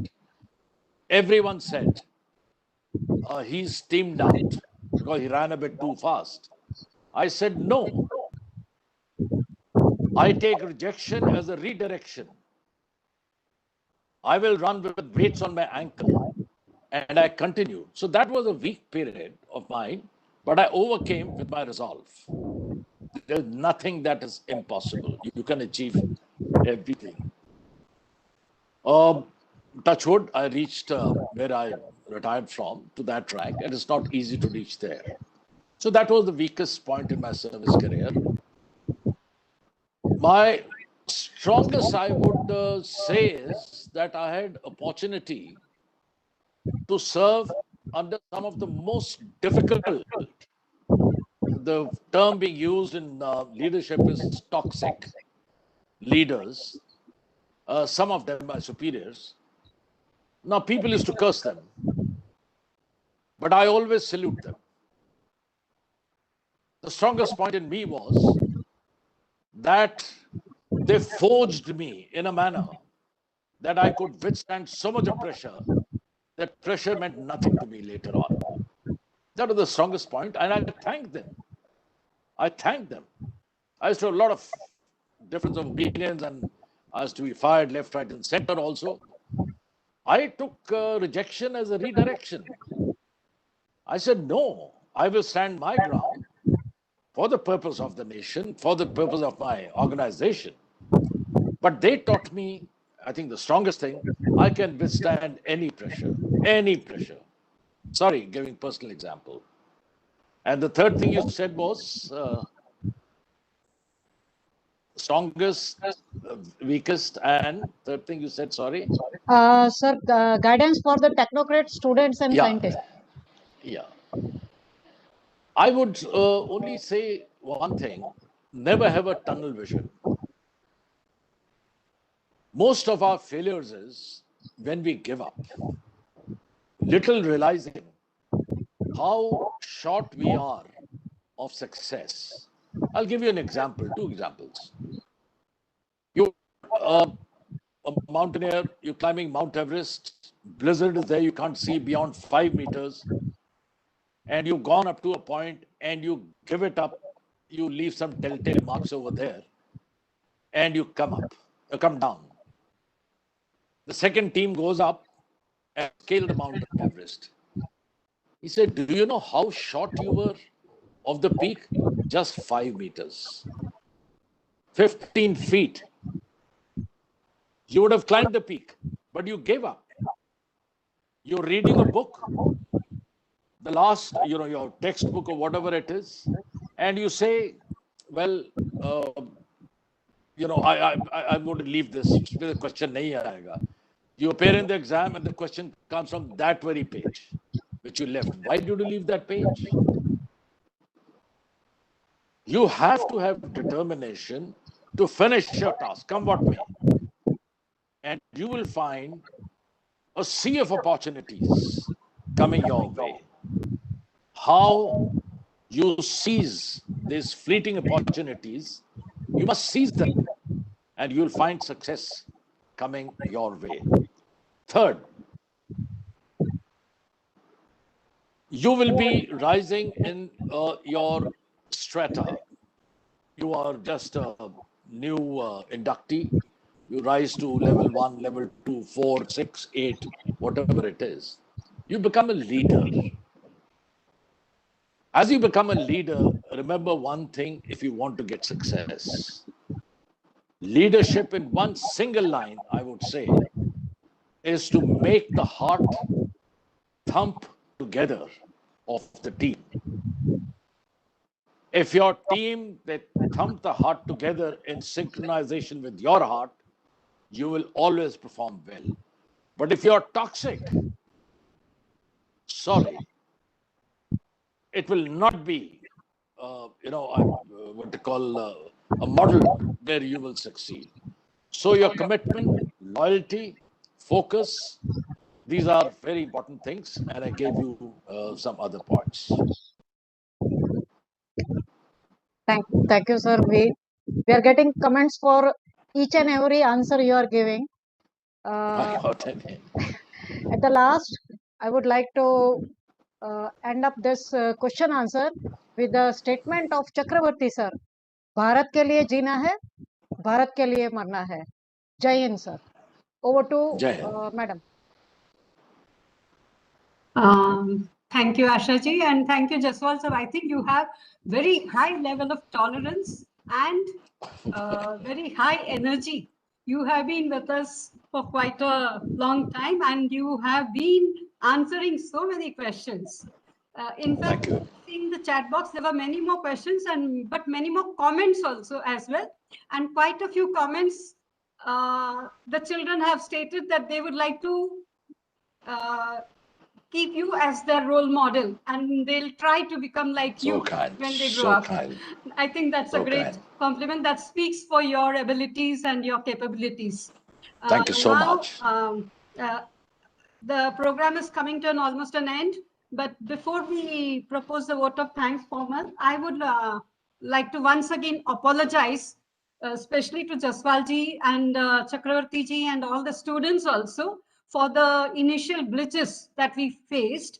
Unfortunately, too many people logged in at the same time, and so the system got frozen. I hope we try to overcome, technology, as some student asked, message. This is a message to us, how to overcome technological issues. We are in the learning process at Pride of Bharat Heritage. We will try to overcome these issues in the future. Now, I request S. Sharanya ji from SV Vivekananda School to formally propose a vote of thanks. Sharanya ji.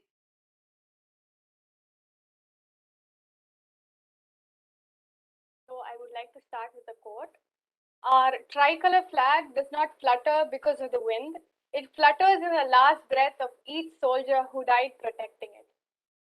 Kargil Vijay Divas is a day for the recognition of the supreme sacrifices made by our soldiers and their exemplary bravery and dedication shown in the cruelest of battles.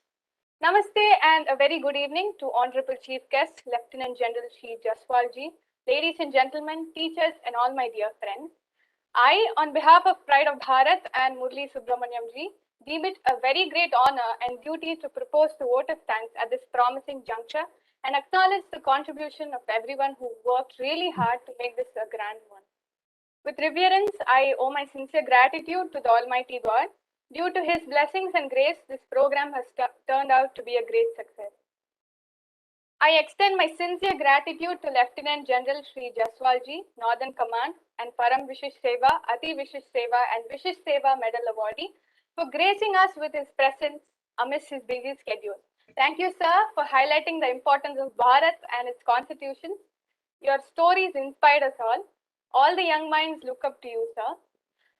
It is soldiers like you, sir, yourself, sir, who are sacrificing their today for our tomorrow. Day and night, they stand guard at the border so that we can sleep peacefully at our homes. A mighty salute to you, sir, and all the soldiers. We do not know them all, but we surely owe them all. I must mention a deep sense of appreciation for Sri Chakravarti ji, Vice President of Vivekananda Educational Society and President of Vidya Bharati South India, for his enthusiasm to motivate as many students as possible. He is an embodiment of devotion, dedication, and determination. Special thanks to him for allowing the 17 schools under him to participate in this program. We are immensely thankful for Sri Ravi Kumar ji, Chief Mentor of Pride of Bharat, Chief Secretary of Vidya Bharati North Tamil Nadu, and Joint Secretary of Vivekananda Educational Society for initiating this wonderful project of motivating and counseling students to eminent personalities. Well, Mr. Chief Guest, ladies and gentlemen, teachers, and my dear friends, an event like this cannot happen overnight. The wheels started rolling weeks ago, and it requires meticulous planning and a bird's eye. We are grateful to Sri Siddharth Dave ji and Asha Ramnarayan ji from Gujarat, Sri Chakravarti, Sri Ramamurthy ji, Sri Sundar Das from Tamil Nadu, Captain S.G. Naravane, Sri Anil Kumar, Sri Keshav Shastri, Sri Trivikram Kulkarni from Maharashtra, Dr. Kamalendu Lal Mohanta and Sri Sangram Patnaik from Rajasthan, Sri C.R. Raja, Sri Gurudatta Shanoy, Sri Ramadas from Singapore, Sri Rajiv Sarma Kajuria, Sri Surjit, Sri Vishal, Sri Ashutosh Sharma from Ladakh, Jammu, for their efforts in making this event reach many schools across India and Singapore. We have been fortunate enough to be backed by our technical support headed by Sri Kartikeyan, Sri Senthil Kumar, and Sri Balasubramanian from Aram Academy and their team. They have been helping us with the live telecasting on YouTube. We'd like to acknowledge our gratitude to the heads and students of the following schools who are with us today.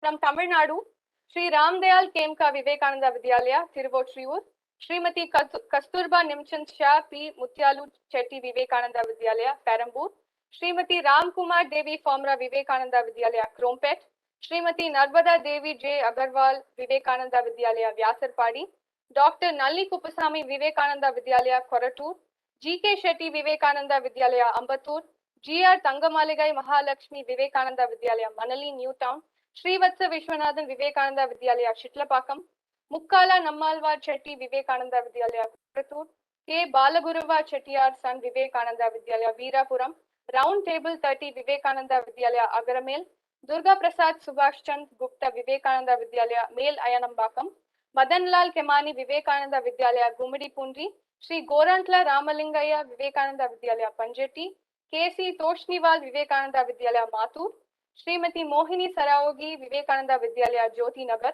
Vivekananda Vidya Kala Ashram, Rotary Central, Vivekananda Vidyalaya, Senior Secondary School, Sivan Boyle, Sri Saraswati Mahavidyalaya, Ayankoli, DAV Group of Schools, Gopalpuram, Jayagopal Garodia School, Bala Vidya Mandir, Hindu Higher Secondary School, National College, Trichy, Shastra Kumbakonam Campus, TPEVR Institute of Technology, and Jain College. From Gujarat, NAMO Solutions, Nurturing Aspirations with Modern Orientations, TCS School, Vadodara, Fluorescent School, Taltech, PC Technology Institute, Agrawal Vidya Vihar, CBSE, Kendriya Vidyalaya, Vadodara, Lancers Army Public School, and Bhagwan Mahavir University, Surat. Chinmaya Vidyalaya, Boisar, and other schools of Chinmaya Vidyalaya in India, Central Hindu Military Educational Society's Bonsala Military Schools and Bonsala Military College from Nasik, schools from Kalyan, MV Kunde, Mamoli, and Zilla Parishad School from Mad, SSB Regional Institute of Science and Technology and Amaravati Polytechnic, Mayurbhanj, Odisha, Seva International, and other schools from Singapore. Schools from Jammu, GGMHSS Mubarak Mandi, Jammu, Government Higher Secondary School Boys, Kishtwar, Government Girls Higher Secondary School, Kishtwar, Government High School, Puchal, Kishtwar, Government High School, Sohal Parar, Sheesh Mahal Higher Secondary School, Poonch, Higher Secondary School, Poonch, Government Higher Secondary School, Ghagwal, Samba, Government Higher Secondary School, Bhirpur, Samba, GGHSS, Miran Sahib, Jammu, GMHSS, Mubarak Mandi, Jammu, Government Higher Secondary School, Tikri, Udhampur, Government High Secondary School, Batote, Udhampur, Government Higher Secondary School, Kore, Punnu, Katua, Government Higher Secondary School, Chandwan, Katua, Government Boys Higher Secondary School, Riasi, Government Girls Higher Secondary School, Riasi, Daffodil Model Public High School, Kishtwar, Bharatiya Vidya Mandir Higher Secondary School, Kishtwar, Government Higher Secondary School, Naushera, Rajouri, Government Higher Secondary School, Thane, Mandi, Rajouri. So the list of schools is endless. Our apologies if we have left out any other schools. We'd like to express our sincere thanks to Mallika ji for hosting this beautiful evening. Special thanks to Asha ji and her young team for moderating the Q&A session and collating the questions from the chat boxes. Murli ji, special thanks to Vishali Krishnan ji for directing him to Chakravarti ji. His acceptance and help was a turning point for this program. Our appreciation for the students Sanika, Kuriyal, Avantika, Aarti, Ananya Shri and Sharanya for participating in the prayer, choral recitation, welcome address, Vande Mataram and vote of thanks. Our gratitude to Sri Chandrasekharan and Sri Anand for creating the video invitation and flyer for this event. Finally, I would like to take this opportunity to place on record our hearty thanks to what I call a fraternity of young and energetic students for their active participation and thoughtful questions in making this evening a memorable one. I might not be able to thank everyone enough for their involvement and their willingness to take on the completion of tasks beyond their comfort zones in this new normal. Once again, I want to state that we are immensely grateful to everyone gathered here. We thank you for being with us this evening. It has been a great pleasure. Thank you very much. Jai Hind. Sharanya ji, you have thanked everybody. Now it's my turn to thank you for a wonderful vote of thanks. I think today's program, our team Pride of Bharat has successfully endeavored to kindle the patriotism flavor in all the audience present here, one and all. So to give a final thought to this patriotic fervor, I request Aarti ji, who's present here, to render Vande Mataram. Others can also join her at their own level, but Aarti ji, please unmute and sing the Vande Mataram for us, which is an everlasting and ever motivating song of our country. Aarti ji, over to you. Vande Mataram, Vande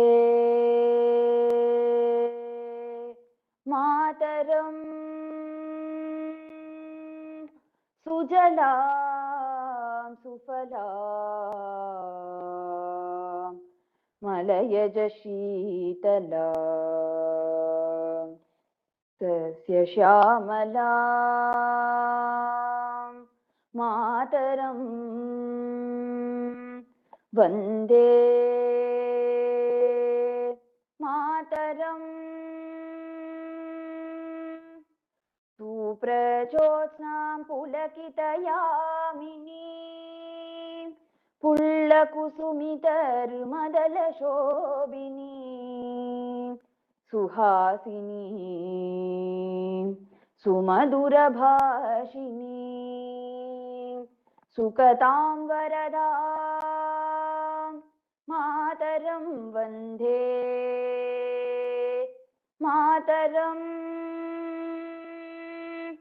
Koti Koti Kanta Kalatala Ninada Karale, Koti Koti Bhujai Dhritakara Karavale, Aphala ke no mayet pole, Bahubhaladharinim namami tarinim Triputalavarinim, Mataram, Vande Mataram, Tumi Vedya, Tumi Dharma, Tumi Hriti, Tumi Marma, Tvam hi prana, Sharire bahute Tumi ma, Shakti, Hridaye Tumi ma Bhakti, Tomarai Pratimargati Mandire Mandire, Mataram, Vande Mataram, Tvam hi Durga Dasha Praharana Tarini, Kamala Kamaladhala Viharini Vani, विद्यादायिनी Namami त्वां नमामि कमला अमलामटुला सुजलां सुफला मातरं वन्दे मातरम् श्यामला सरला सुस्मिता भूषिता धरणी भरणी मातरं वन्दे मातरम् वन्दे मातरम् वन्दे मातरम् भारत माता की जय Jai. Wonderful. I think we have to salute our country. Jai Hind, Jai Bharat. This is now I declare the program as formally closed, but others who still wish to interact with Jaswal ji, only 5 minutes, because Jaswal ji has his own health issues. He has to have his food at the right time. So those who want to say a few words in very short can interact with him. The program is formally ended.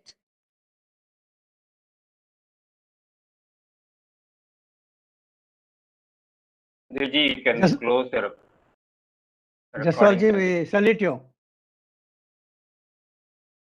बहुत अच्छा लगा. Jaswal ji, it was very nice, very nice. Jaswal ji, बहुत ही बढ़िया. और Fantastic, you Jaswal ji. have very high level of tolerance and patience and this thing. But I have to personally request your apology for the initial glitches. वो कुछ कारण के, I mean, कुछ problems थे, इस कारण आपको भी आज देरी हो गई, वरना program would have got over 1 hour earlier. Very sorry.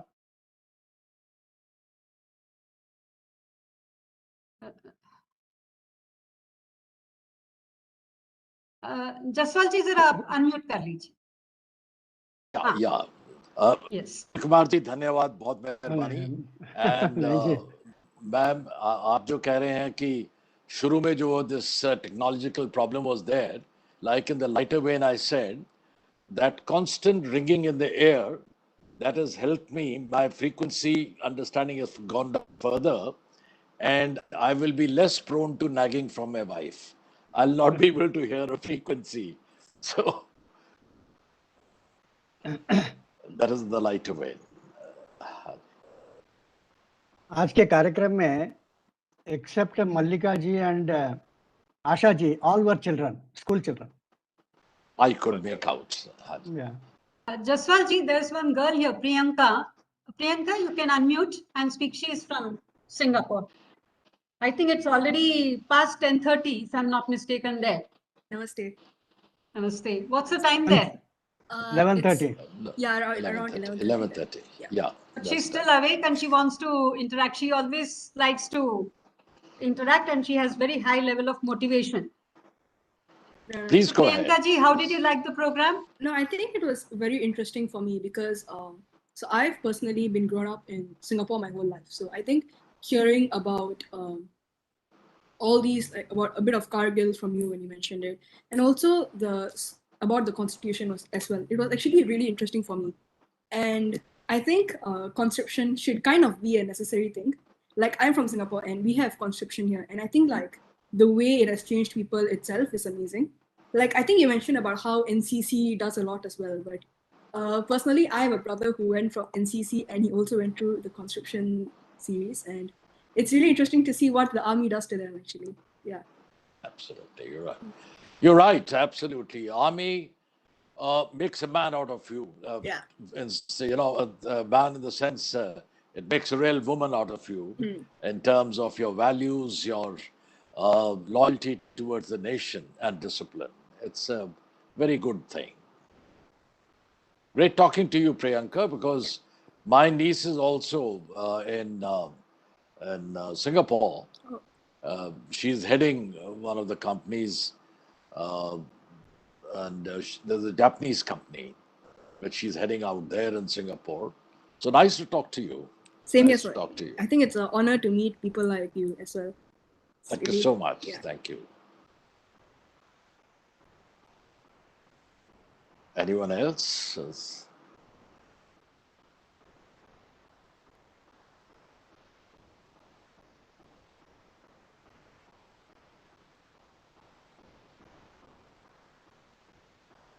Murali ji, Murali, Surejami yeah. ji, Yeah. Surejami, you have been sitting throughout. Let us hear your comments, please. Unmute yourself, sir. Unmute. Yes. All my salute to Lieutenant Governor. From Thank where you you are so come, much. from which country you are joining? Please inform for everyone's benefit. I am from a Sultanate of Oman, Muscat. Oh, that's great. I've been to Muscat.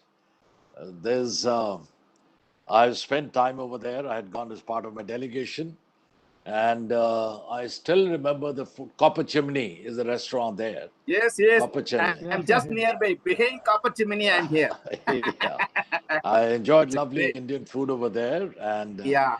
the Gujarati, Mr. I'm forgetting his name. He's the only one who's been given Omani citizen.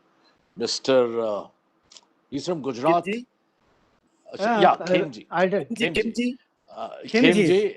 Khemji. I had a lovely dinner in his place, and Wow. it was great to meet him. Yeah, It's please a go ahead. pride moment. Your speech itself is, it's very courageous, and whoever listens to it, they will have that pride of Bharat. That is important. Thank you so much. Thank you so much.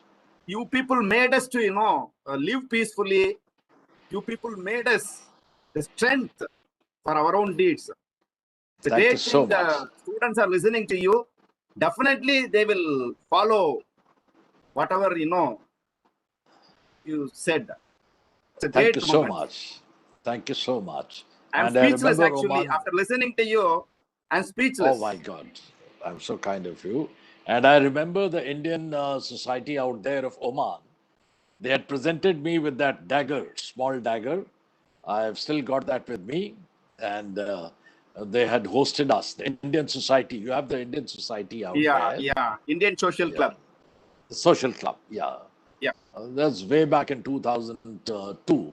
So it's a long time. I forget I've just got now 2% of battery left because it has been very long. So I don't know. So, but thank you so much and great. Jaswalji, 1 I will minute. talk to you tomorrow. See, there will be a few questions sent to you. You can answer them afterwards and send. Only one thing I want to tell, I don't know, Asha ji, she must have collated all the questions. There was one question which I saw, which I also felt interesting, that ये कारगिल दोबारा repeat नहीं होना चाहिए, इसके लिए हमने क्या-क्या कदम उठाए. So that question you can answer later and send. No, I can kill it now itself in 2% battery. I will send you all those questions But to I you. don't know if the concerned student is there, but yes. Okay. We can send it to all the schools, the reply. Yes. So they will certainly come to know. Thanks a lot, Jaswalji. We really enjoyed. I will talk to you tomorrow. Murali ji, you tell him that you are Murali because you are only pride of Bharat in this. You have been talking to Jaswal ji, but he has not seen your face. I've seen his face. I've seen his face earlier. Okay. Yes. Leadership. Okay. Leadership. Yeah. Okay. They are too close. On phone you can't see the face. On phone you cannot see the face, no? Not yet. Last program he was there, sir. Yes. So that's the time I managed, but you're right, Haji. Okay, Ji, you have your meal, dinner on time, and with whatever diabetic pills, etc. Please take care of your health. You so Thanks much. a lot. Bye. Thank you. Mane Ravi Kumar ji, thank you so much for giving me this opportunity. Namaskar. बहुत धन्यवाद जसवाल जी और Thank you so much. Salute to you. Thank you. I also Yes. say I really also salute you. Thank you. Okay.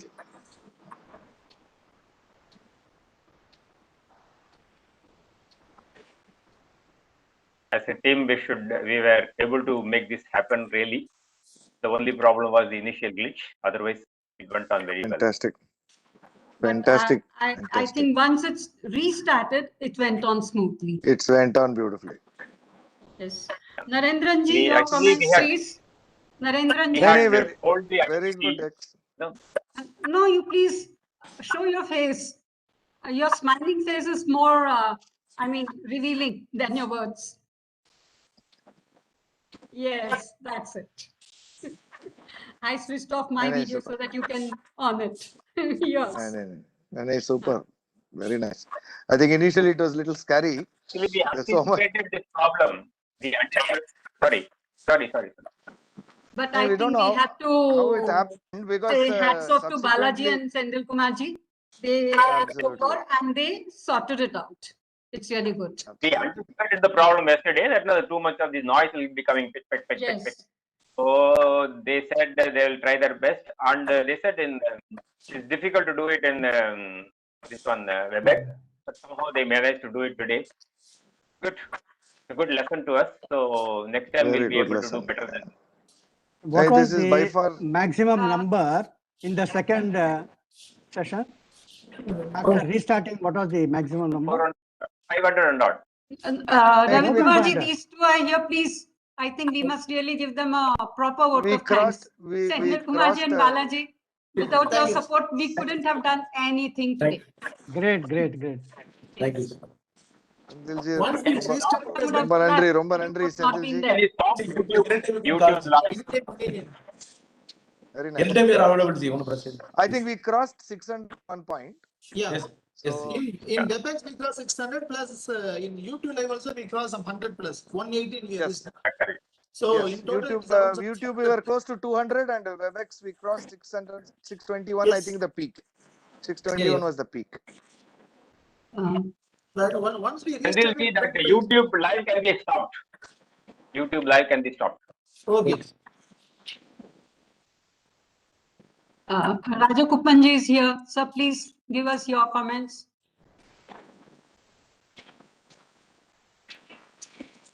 Namaste. It's a wonderful session. I see the young children